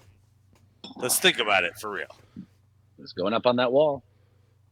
Yeah. I mean, yeah. Core 4. I love it. We haven't. No, I know. It's the best. I mean, Jeremy Affeldt is a fucking legit San Francisco superstar, right? Yeah. Yeah. No, I love him. Think about what he actually did. He's like, I pitched 47 2/3 innings with a 3.75 ERA. You know what I mean? That's if you actually look at his stats, you're like, whoa. Yeah, and then you get him in the postseason, and he was amazing. You were in shit when it mattered. Yeah. Yeah, exactly. That's what I'm talking about. Is there that guy? Do we have that guy? Is Kaiwei Tang or Ethan Small? I always want to say Wu-Tang Clan when I see that name. I think fucking Taylor Rogers, right? I think Taylor Rogers is gonna have a fucking moment for us. Yeah, but for $10 million, $11 million. I hope he does. I know. I mean, we paid him a lot. He was wasn't he the closer on the Padres? Yeah, for you know a little bit. Yeah. Twins. Yep. Yeah, but sure. I also do think that Jordan Hicks, his real spot is in the bullpen. I think you're going to see that happen. That's my prediction, is that he's going to start out as a starter, and it's just after 8 starts, they're just going to be like, this isn't working. We got to put you in the bullpen. He's going to get pushed back, but then he's going to, this is annoying, is that Tim Lincecum didn't accept that role, right? Mm-hmm. Jordan Hicks already had that role, and he was fine. Yeah. Yeah. So, yeah. Like Tim Lincecum could have extended his career probably 3 or 4 years if he'd have just gone into the bullpen. Not a closer, but just like 7th, 8th inning guy. Yeah. So I don't know, but there's some weird fucking superstar in that fucking bullpen that we don't know yet, and that I think is always fun. That's one of the things that I always enjoy about watching Giants every year. Us diehard fans, we can get into that little minutia. Obviously, the normal fan probably doesn't give a crap about it, but it's the stuff that we like to dissect on this. This podcast. It's what we do. We do. So it's a new year. Spring is sprung. I mean, we're all excited to see all the new storylines. Right. We got new storylines and everything. I'm excited. I'm excited for baseball to get going. We're gonna put Yaz number 4. We all agree on that. So, Written in stone. Yep, written in stone. Speaking of numbers, because the Giants they're wearing their nameplates now on their home jerseys, of course. But Bob Melvin, of course, wore number 6 with the Giants. So since he's back, he is taking number 6 from Casey Schmidt, who's now going to wear number 10. Jorge Soler will wear number 2, so he's the senior guy. So that's forcing Blake Snell to switch to number 26. And then, of course, with Mitch Haniger gone, traded, number 17 is now on the back of Ramos. So those are some number switches you'll see this year. But kind of cool. I'm always a number guy. So, and one of the things, I think we've run a little long, so I don't want to necessarily bring it up now. Let's see how spring training goes. And in fact, I want to see Willie's reaction after he does come back from spring training. There's been a bit of an uproar from the players about the quality of the new Nike MLB jerseys. Yes, I've heard about this. Yeah. That's an interesting little conundrum. I'm a jersey. There's like sneakerheads. I'm like a jersey head. I'm not like a collect a ton, but I love jerseys, and I have various jerseys in my closet that I never wear now because I'm too old to wear that shit. But like White Sox jerseys and other things like that that I had growing up. And I just like the materials and the craftsmanship and like all these little things about jerseys and all the stuff I've been reading now. It is a little depressing on terms of quality and the font size and all these other weird things. But we can get into that next time, especially if you go see it. I'll get into that with the guys. I'll ask them that. I'll ask them how they feel. The vaporware. They're going to be like, whatever. We'll just put on whatever they tell us to put on. Okay, John Brebbia. That was the fucking guy I was trying to think of. Who Brebbia was like with the White Sox, yeah. He's now with the White Sox. He's gonna do well there. You got Jacob Junis with Milwaukee. Alex Wood departed for the A's, and then of course we talked about Peterson going to Arizona. So it'll be interesting. Yeah. We'll see how spring training develops. Every opening day roster is always a couple of. He is no, not Chicago. Where is he now? Atlanta. Gone, and I think he was with the Mets at the end of the year. Maybe it's the Mets. Yeah, maybe that was it. So we lost Littell, Leon, Brebbia. Yeah. We lost a lot of fucking guys, dude. A lot of these journey guys. We kind of retooled the whole thing, huh? Yeah, no, it's going to be new this year. Well, the Rogers brothers and Doval and Jelly and a couple others. So, a bit of a cores there, but there's going to be some new guys. And we'll get into that as the spring develops. So we're going to see some emergence from, some of these bullpen guys. And every time we see that opening day roster, I mean, it's never what the end of the year roster is, but there's always a couple of surprises in the bullpen. So we'll see how that goes. True. We won't see a Panda on there, but all right. No, we will. Panda's making it. I'm calling it right now. I'm gonna give him. If Panda makes it, that's all my fucking. That's not saying a whole lot of positive things about the Giants. I'm just saying. I know. If Panda makes it, I'm changing all of my predictions. Yeah, exactly. That's a bad look. He was playing for like Dubai in that weird Middle East baseball league, in the fall. It's strange playing for. Anyway. That's all right. That's for another time. Well, that'll do it for episode 295. We're closing in on 300. We're going to be hitting 300 early in the season, so we'll do a little celebration about that. I'm going to redo my office and probably get this podcast back to do a little bit of a live stream or maybe a video stream. But it depends on you guys and how you feel about it. So we'll cross that bridge later. But until episode 296, you can follow us on all the socials. At TorchCast, of course, like us on Facebook, and you can find this podcast wherever you get your podcasts, and we put everything on torturecast.com. Giants.com. Eric, do you have anything going on over? Has Giants chatter starting to pick up? Not just yet. There'll be some coffee in the Cove coming later in the month. I wanted to let all the other sports die down before then, and then we'll have our preview. But we'll get cranking up a little bit more as the season goes on. You know, we all know how it is. This is just the start. Just starting up. And then, Willie, you had a new... If you want to listen to a bunch of people talk about how the Giants suck, just go over to Eric's thing, where everyone's like, "We suck. We're the worst. Fuck. This is terrible." One guy strikes out. We're like, "Well, we're gonna lose now. That's it." Yeah, that's Reddit's worse, man. I'm sorry. The subreddit is worse. Reddit is worse. I stopped doing the Reddit. I couldn't do Reddit anymore. It is just bad. Well, we were the official podcast of the Jordan. I know. For a long time. I know. Torchcast. Look, man. Look, I fucking met up with all those guys, and I was like, "Hey, man, the Giants are fucking awesome, right?" And they were like, "They suck, dude. You made an error in the first inning. Fucking, we're gonna lose 162 games this year." And I was like, "Dude, do you guys want a beer?" They'll only lose 161. You guys remember the Giants pod days, dude? Those guys. Yeah. See, those guys were positive, man. Like they were positive. Yeah, I think they put out one in there now. Little like reminiscent there. And look, I know on this podcast I might be the guy who's a little more positive than I should be. Nah, man, it's all good. We love it. Are you kidding me? I mean, I don't think we're necessarily Debbie Downers, but we do get a little realistic sometimes in the middle of the season. No, like July, we're like, why we're gonna win it all? We're fucking 62 and 94. Yeah, no, I know. Plane trash. A meteor is gonna hit the earth. I get it. But you know, it's more fun to watch sports when you understand that I'm not on the field. You know? I'm not fucking. I didn't boot that ball. I didn't like not see the fucking fastball right down the middle. I'm just here to have a good time and watch guys that I really like and root for them. So yeah, but your number 4 hitter, Mike Yastrzemski, has seen plenty of those fastballs go right down the middle. He's never watched the fastball go right by him. Oh my god, how many fastballs did that guy watch last year? You gotta be kidding me. I'm gonna say 2. Probably 2. So many perfect. He's superhuman.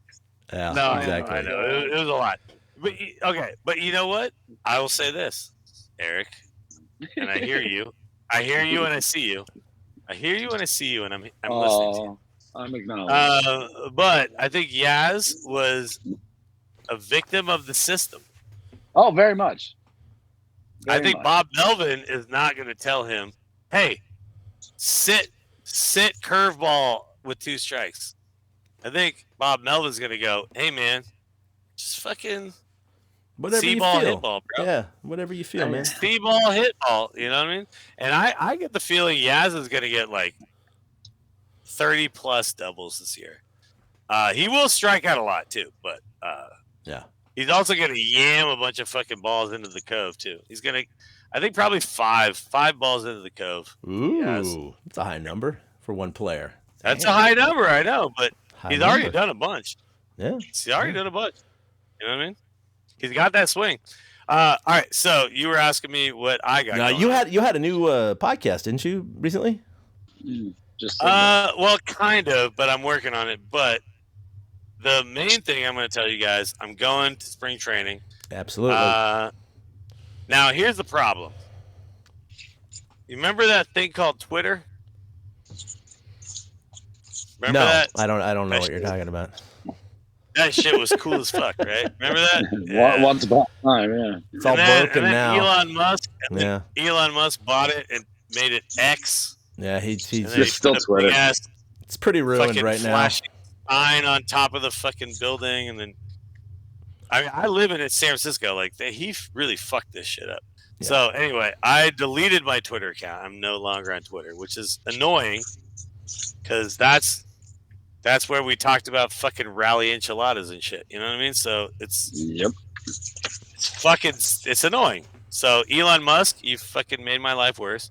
But but you can still check me out on, I guess, Facebook. You can follow me. I don't know. Willie Dills. You can follow me. I don't know. Yeah, what the hell is that? I think you can. Like But, me, I guess. either way.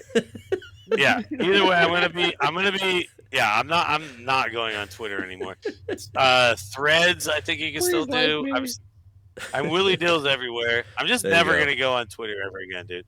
But I'll be at spring training, and when I get back, I'm starting a show on Radio Valencia, which is like a pirate radio station in San Francisco. It's really fucking cool.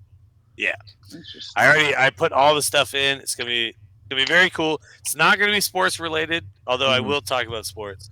It's gonna be mostly like a music show where we also talk about, whatever things that annoy me and things that I like. People who don't want to bat Yaz fourth. You know what really Things- grinds my gears? Well, shit. All right, this guy Eric Davidson, he's fucking canceled. I'm uncancelable. That's right. I don't know. I am. I live my life. I don't know. I'm totally uncancelable. I'm gonna give it a go, dude. I We're just love gonna it. have it. But the Yeah, other we thing love you it. can also do, if anybody listens to the show and you're a golfer, the new season of the Mediocre Golf Association is actually doing signups right now. We just got a Maui chapter. Nice. Fucking Maui has a chapter, Awesome. dude. That's Check gonna that be great. out. I know, right? That's crazy. So yeah, but the season starts in March, so all the signups are happening now. But yeah, there you go. That's it. Cool, man. All right. Well, that'll Also, do it my phone number is 41. for- text me instead of liking my tweets. And my OnlyFans is OnlyFans. Oh, wow. Getting to a sick if I side I actually didn't just know about there, Willie. putting my dick in my butthole on. Redheaded diehard Giants fan. Oh, shit. Dude, if I did have an OnlyFans, it would be onlyfans.com/24 Giants fan. That's what it would be. way too much thought has been put into That's that. what it Yeah, would be. that you've actually thought about that. Okay. So, How do you know that off the top of your head? Well, no, number 24 is just my number. It's just yeah, Well, yeah. obviously, I mean, Willie Mays. Willie. I yeah. was born February 4th. 2-4. Bears lost the Super Bowl to the Colts on your birthday. Yeah, This yeah. year, this is why it's so annoying that we lost the Super Bowl, because 2-4-24. It was Yeah. No, 24 So 24. apparently, yes. Would have been nice. Would have been nice. Yeah. Stupid Patrick Mahomes being the greatest player of all fucking time. Mahomes. Yeah, they've run into the wrong quarterback a couple of times. They really yeah, have. I'm it is what it serious. is. That's what I was telling Chad on text. I really firmly believe Mahomes is the best ever, and Yeah, it's hard to Mahomes. account for that. You can't blame me. Okay, hold on a You're second. the best. Have you heard of a guy named Joe Montana? You ever heard of this guy? I have, and if Joe Montana did in his first 7 years what Patrick Mahomes has done, he'd be the best all time. Yeah. Now, I mean, Kinda obviously, think you gotta might say, have. even I gotta say, Brady's gonna probably take number one right now. Joe Montana number two, but Oh, yeah. Mahomes is working his way up the list real Mahomes quick. is going up the Real ladder. quick. Yeah. He is I getting know, up you're there. right. So, You're right. As No doubt. annoying as it is, yeah, He's yeah, got I'm that just, it I'm just not factor. afraid. I'm just not afraid to say this early in his career, he's the best football player. I've ever you know watched. what I'm not afraid to say? Best baseball player of all time, Barry Bonds. Barry Not afraid to say Bonds, it. baby. I'm not Best afraid one to I ever say it, saw. dude. Yeah, enhanced or not, best one I ever I'm saw. not afraid. I'm not afraid. Other Yep. people might be afraid. I'm not. Yep. Well, you got two. Jimmy Garoppolo and Barry Bonds now have something in common. So there you go. Guess Jimmy G's not making the Hall of Fame. No. Oh God. Poor just Jimmy G, joking. dude. I know. Yes. Him and his chiseled He- jaw and rugged good looks. What a Yeah. Look, millions of dollars. Imagine if you took Viagra and then you still couldn't get it up. That would then- suck, right? Yeah, you're like, what if you got popped for that? And you're like, well, it didn't enhance my performance, guys. It didn't work. That's not a They're good like, night, we're dude. That is- really sorry for your wife or girlfriend. That is not a good night. And Or you boyfriend, live I in mean, it's probably Vegas. 24. And you live in Vegas. Yeah, I know, right? Access. Jesus Christ. Oh my God. God. All right. Well, I hope everyone had fun listening to this wide-ranging this was a fun podcast. Listen, Well, I I mean, enjoy- we usually try to Hey, cover wait. the football Hold on. season. Hold on. Ty Thomas just called in. He's got a hot take. Houston is the best team. Oh shit. Yeah, never well, mind. of course. Yeah. Good old Ty. No. All Look, right. I enjoy best hanging team. out with you guys. And I know I don't get to do it very often, but I hope we get to, make it happen more often because I enjoy the shit out of this. Oh, Just no, talking this Well, is- sports. they're going to play this the is so much season, fun. so I'm sure we'll be here. Yeah. But also, we got to fucking start yelling at each other. We got to be more angry at each other. We did you know it what I mean? today, man. We accomplished our goal. No, You're not getting really. super Not thing really. that Jazz- I mean, We just you told gotta- me Have one you of my ever takes. watched baseball before? I mean, we got all that in. We just got to You put told on me one of my YouTube. takes was bad, but you know what I did? I went like, okay, maybe. And that's the problem. Is Yeah. that on fucking F ESPN, you. on ESPN, There's no Skip Bayless in this Eat group. shit and yeah, die. Skip Bayless is gonna be like, no, the Cowboys are gonna win, and then, you know what I my mean? God. Yeah, we gotta, And then he'll we burn gotta his figure Dak that out. Prescott jersey for the 8th time. You're like, how many jerseys do you have? Yeah, I love it. but dude, all those guys are getting so much money I to know. be on TV. Nick They Wright. yell at each other. Oh, can't stand Nick Wright. It's I have- just like, They have no actual good takes ever. no, I know. It's crazy. It's Uh, crazy. All right. All right. So listen to us. Patreon.com/torturecast.24.com. Todd doesn't exist. Anyway, all right, let's get out of here. We'll see you next time for 296, probably in a couple of weeks as spring training goes on. Hopefully we'll do one more before, well, actually we might not before Willie leaves for spring training, but we'll definitely get his thoughts when he comes back. So that'll do it for us, for Eric and for Willie. This is Chad signing off. We'll see you next time. A-boom. A big thank you to everybody for listening to the TortureCast, the podcast by and for fans of the San Francisco Giants. Follow us on Twitter at TortureCast. You can also like us on Facebook or check out our blog at torturecast.com. I also want to say thank you to Ashcon and Bailey for letting us use their song Feeling Like a Giant for our intro. For Ben Lee and Chad King, my name is Willie Dills saying, we'll see you next time.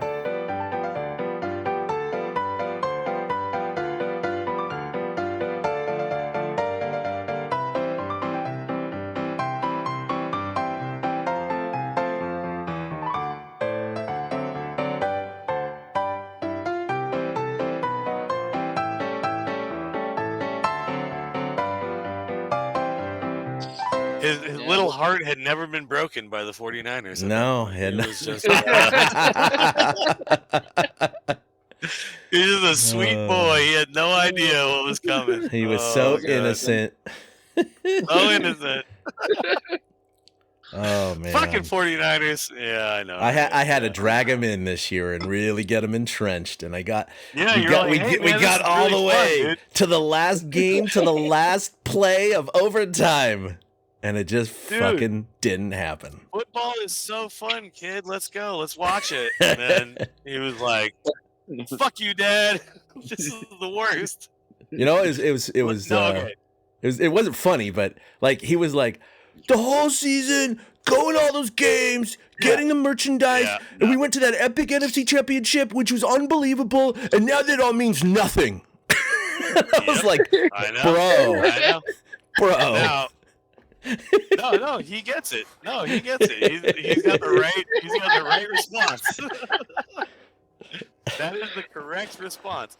That's Now, what let me- happened. I like let me the tell you passion, what I though. did. Let me Yeah. tell you what I did, Chad. I fucking rented out the back room of the Peaks. You didn't destroy a Fucking TV, did ordered, you? Like, no. Okay. Ordered like $200 worth of pizza. We had fucking cake, pizza. All the fucking homies were there. I went to a fucking Dick's Sporting Goods and bought brand new jerseys with the fucking Super Bowl logo on it. You know what I mean? So I could Mm-hmm. bought a shirt for my mom, bought one for Hal, spent another $200 on that. Opened a tab with them, spent fucking who knows how fucking much on that. And then we had so much fun until Until fucking Patrick Mahomes fucking threw the easiest, lamest fucking touchdown of all time. Just a little, hey, that guy's wide open. I'll just throw it to that guy. Yeah, his first touchdown of the year. Never even scored the whole year. Game over. I was like, wait, who is that guy? I know, huh? Like, they have that guy? Yeah, was so bad. But well, it was a great play design. I mean, the guy comes in to bring the safety in to follow him, thinking he's in motion, and then you snap it, and he shoots right out, and the safety the cornerback doesn't have a chance to react. Right. Eric, can I tell you right now? Hold on. That doesn't matter. The best play design was the Niners not knowing that the fucking game wouldn't end. That's the Shanahan failure. It was so bad. Yeah, bad. Shanahan that's terrible. And look, I'm not a Shanahan hater. I'm not going to be like fire Shanahan, but it's fucking crazy to not tell your team what the fucking rules are. Not of even overtime. that. When we're watching the game, Romo and Nance didn't say anything about the clock running down. No, I know. He literally, knew, Romo said, this is just the first quarter of overtime. And everyone was like, wait, what? What does that mean? Yeah. People that don't know.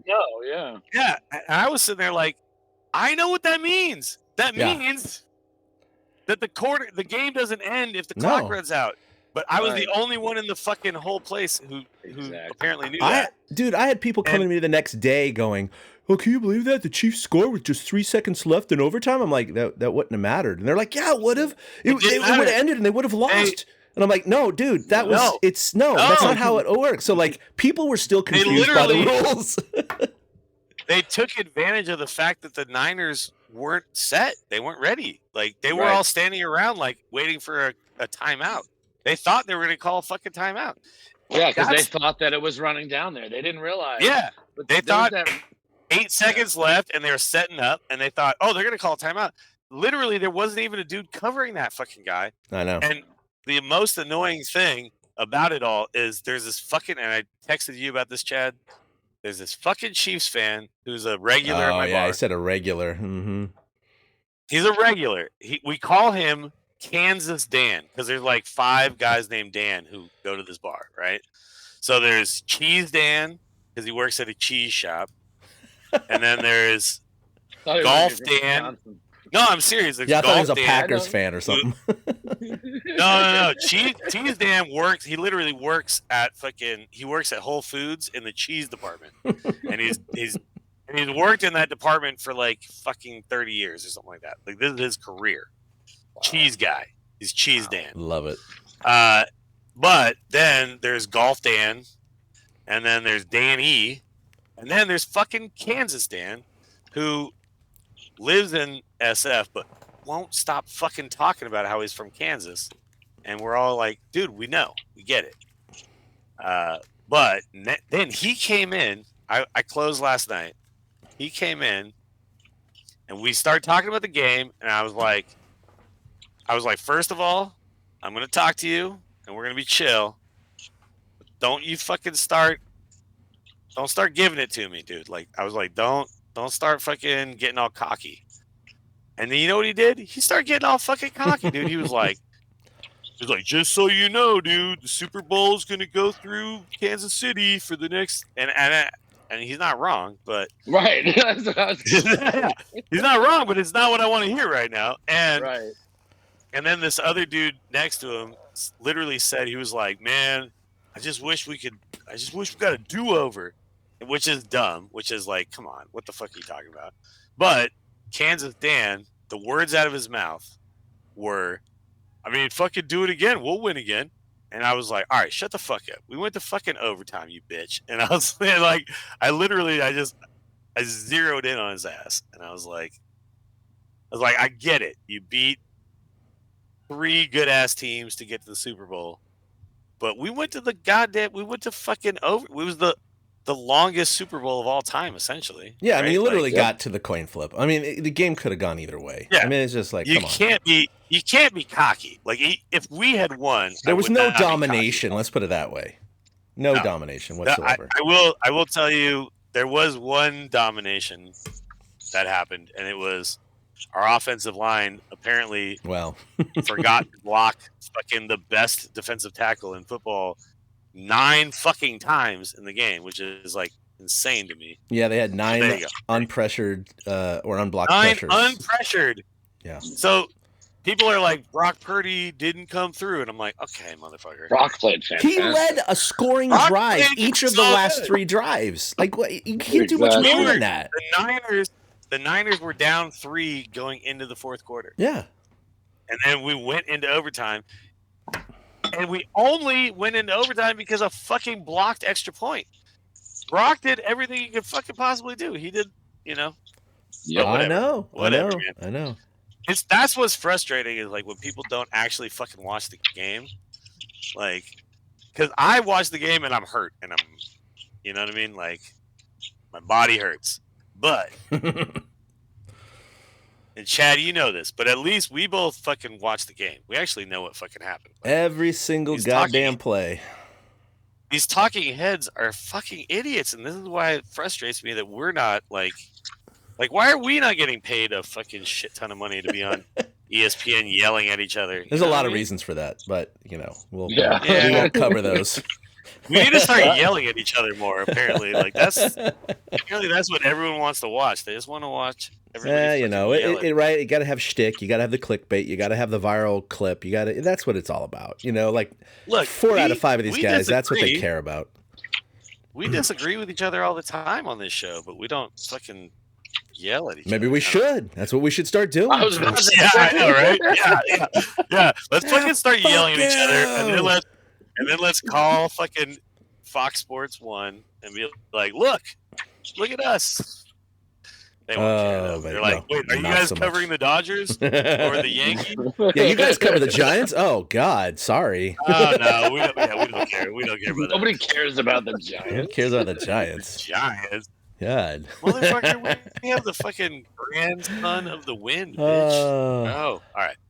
Anyway, I've done my rant. No, man, that's all good. Yeah, it's look. I won't do it. I won't do it on the actual show. We'll talk Giants. We'll just talk Giants. Yeah. That's my go-to, though, is you guys are running into the greatest quarterback I've ever seen in my entire life. Dude, it's the fucking. This shit is not a new thing. Like, this is fucking. The Warriors did this to other teams for a while. You know what I mean? Like, this is. The Bulls did this in the 90s. I The think Bulls did this. Yeah. Exactly. I think Like, a we're great just example talking, is, the Niners played like crap against the Packers and the Lions. I mean, second half, obviously, the Lions, they were incredible, right? But both quarterbacks. We didn't play like crap. We played like crap in the first half. Yeah. But both both Goff and Love had the same opportunity as Patrick Mahomes. And did they convert? No. Oh, yeah. And look at what Patrick Mahomes did. No, they did. He's just like, I'm Patrick Mahomes. Yeah. So But also, that's the difference. we didn't have Dre Greenlaw. Well, I know, but See, I thought you were going to say that was the biggest struggle, Dre Greenlaw versus the Turf. No, that was huge because I don't know if you also looked at this, Chad, but the guy who came in to replace Greenlaw. And again, yeah, I'm forgetting his name. But, again, Reed, there's Reed a and reason. Mahomes are incredibly smart. Reed and Mahomes are incredibly smart. They fucking targeted that bitch like a motherfucker. Yeah, why wouldn't you? The right? stats on him, they targeted him 9 times, and the stats were 9 for 9 with a touchdown and like 6 fucking 9 first times. downs. I know he had 1 yard. He had 1 catch for 1 yard in the first half. Well, And then he had 92 yards in the second half. He did not defense a single pass that went his way. Yeah, He I know. literally every single pass that went his way. There's a reason he's was a backup, right? It's like, Right. right when Greenlaw. But Did you again- you guys see those clips though of like when they went on the field and then Fred turns around, he's like, "Oh no!" Uh-huh. He was just heartbroken. And then he was on the him bench. on the bench. And Bosa's Everybody coming was so over. sad. Yeah, it was so sad. I was Right. like, "Oh." But again, though, this is the thing. It's like fucking Shanahan needs to figure this shit out. That like, or maybe it's Wilkes. Whatever. Go to a Well, it fucking doesn't matter 4-2. now. Wilkes is gone. Yeah, Wilkes is gone. But go to a 4-2. 2 linebackers. Don't put in the fucking third shitty linebacker. Go to a fucking 4-2. Cover 0. Go man to man. Like, I don't know. Like, the schemes were so bad, dude. It was just, we could not recover. It reminded me of, you remember when fucking Debo went out and we lost 3 in a row. Mm-hmm. It was like our offense just didn't work if we didn't have fucking Debo. And by the way, Debo got exposed in this game too. Like he can't fucking run a route to save his fucking life. That corner was running his route for him like every time. Yeah, it was crazy. No, I know. He was absolutely covered. Brandon Ayuk is the truth, and now he's fucking gone because he's like, fuck this.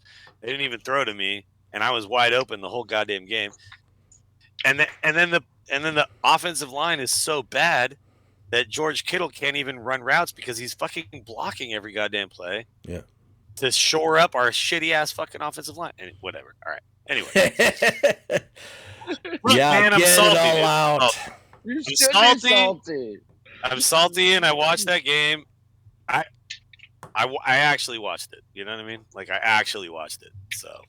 No, I usually avoid all the And I analysis. did I all dove the full bullshit. into like all the replays, all the analysis, a lot of the talk shows, a lot of the Oh, I did like. not. Dude. I absorbed I everything because I was like, "Where did this go wrong?" I mean, you can't just point to one play. Any one play could have changed the outcome, but it was a combination of a bunch of things, right? Well, it's like, fuck, man, if in they the just first had half, we one or should've- two we should've things been that up- didn't go wrong, you know?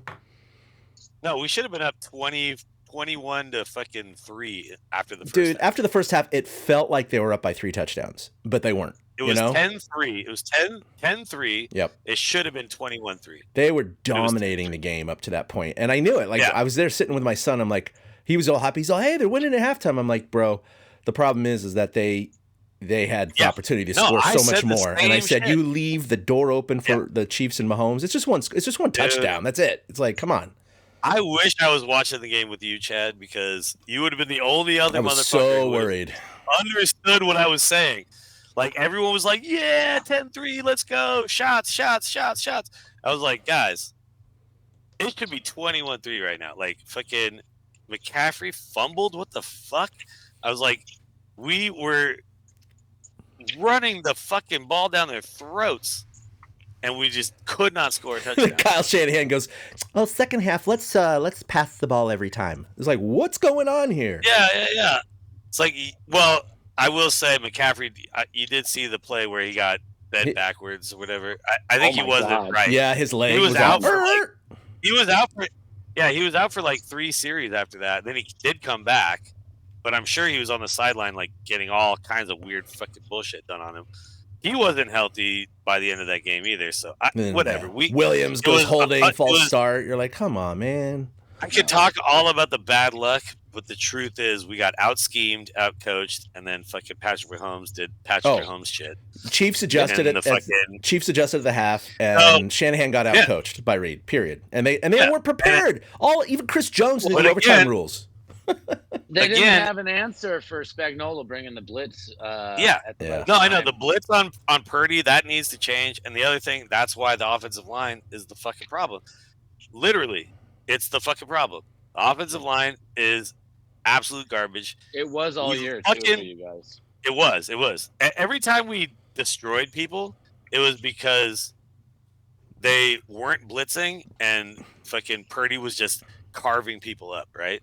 And McCaffrey was running. When the running Yeah. game is clicking, they're really getting it going. Yeah. And that's the problem. When McCaffrey got stuffed on that second down in overtime, and they were forced to pass on third down before kicking the field goal, it's like everybody in the building knew they were going to pass on that down. Like Shanahan was not going to run it in that situation. When maybe a shotgun draw or something like that would have worked. Yeah. I got to be honest though, man. McCaffrey was like RoboCop halfway through the surgery. Like he was so beat up the whole season, man. Like that guy was patched together with fucking scotch tape and fucking goddamn fucking butterfly wings. Like he was, I can't believe he had as good of a game as he did, considering like how much we fucking leaned on his ass that whole year. And like that's the thing, like dude, if the Niners are really gonna fucking take a go at this, which it's gonna have to go through Kansas City again, or potentially Baltimore, who knows? We can't just run McCaffrey into the ground, and we can't let fucking Purdy have a historic season while getting pressured more than any 49ers quarterback in history. I don't know if you looked at those stats. You know how he has the most yards passing of any 49ers quarterback, right? I'm sure you know this. I'm sure you guys know this.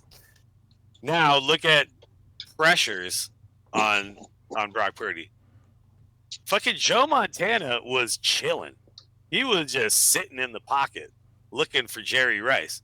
That was not fucking Brock Purdy's fucking season, dude. Like, Brock Purdy was constantly getting hit, getting pressured. I think he's the truth, and I think everybody who says he's not is an idiot. Give him a fucking. He's Tom Brady light. You know what I mean? He's mini Tom Brady right now. He's not 6'4", but yeah.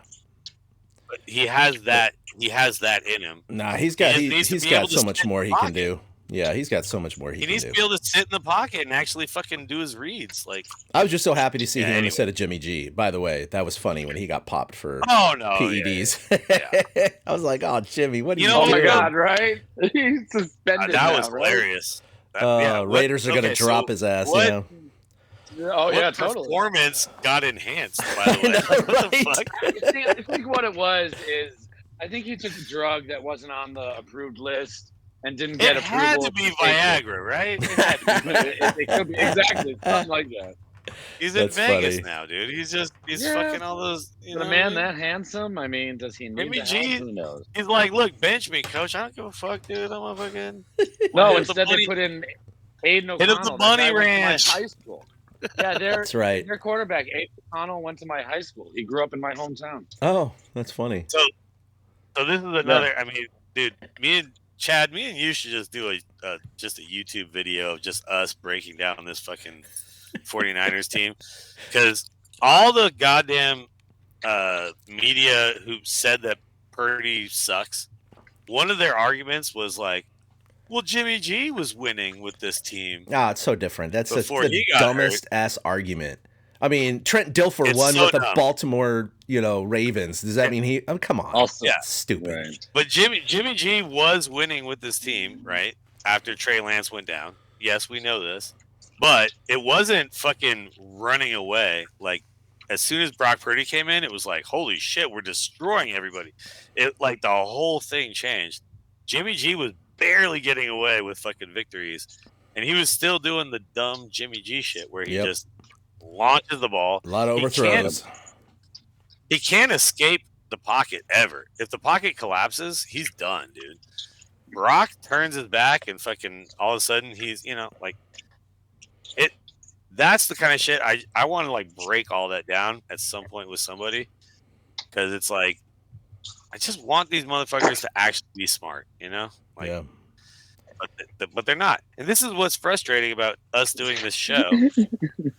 Is like I feel like we're doing the actual analysis, and then I listen to KNBR, and I'm like, "Oh my God, are fucking idiots!" There are definitely times where I'm listening to KNBR or the game, and I'm like, "What? Come on." It's frustrating sometimes. It's like, are you actually getting paid for this? Like, what the fuck? Pablo Sandoval's coming back. That's a game changer for the Giants. Game changer. Hey. We don't need Chapman anymore. Right, hey, let's fucking do the show, because I will say Pablo looks fucking good. Pablo looks good. He's slimmed down, but that's about it. He's slimmed down, dude. He's 37. Who hasn't been in the big league since 2021 and hit 192 that year. But yeah. If he's a utility guy off the bench and he costs us $0, I'm all right. But, it's a minor league. That's exactly what we'll talk about. It's a minor league deal. There's no. He's not making the club. All right, let's go. All right, let's do this. You guys ready then? You need anything? I'm ready. You guys? I'm ready. All right. That was good. That was good. Yeah, you guys sound good. All right. Sounded cathartic for Willie there. Good enough for government work. Yeah, get that shit out of your system. All right. Here we go. In 3, 2,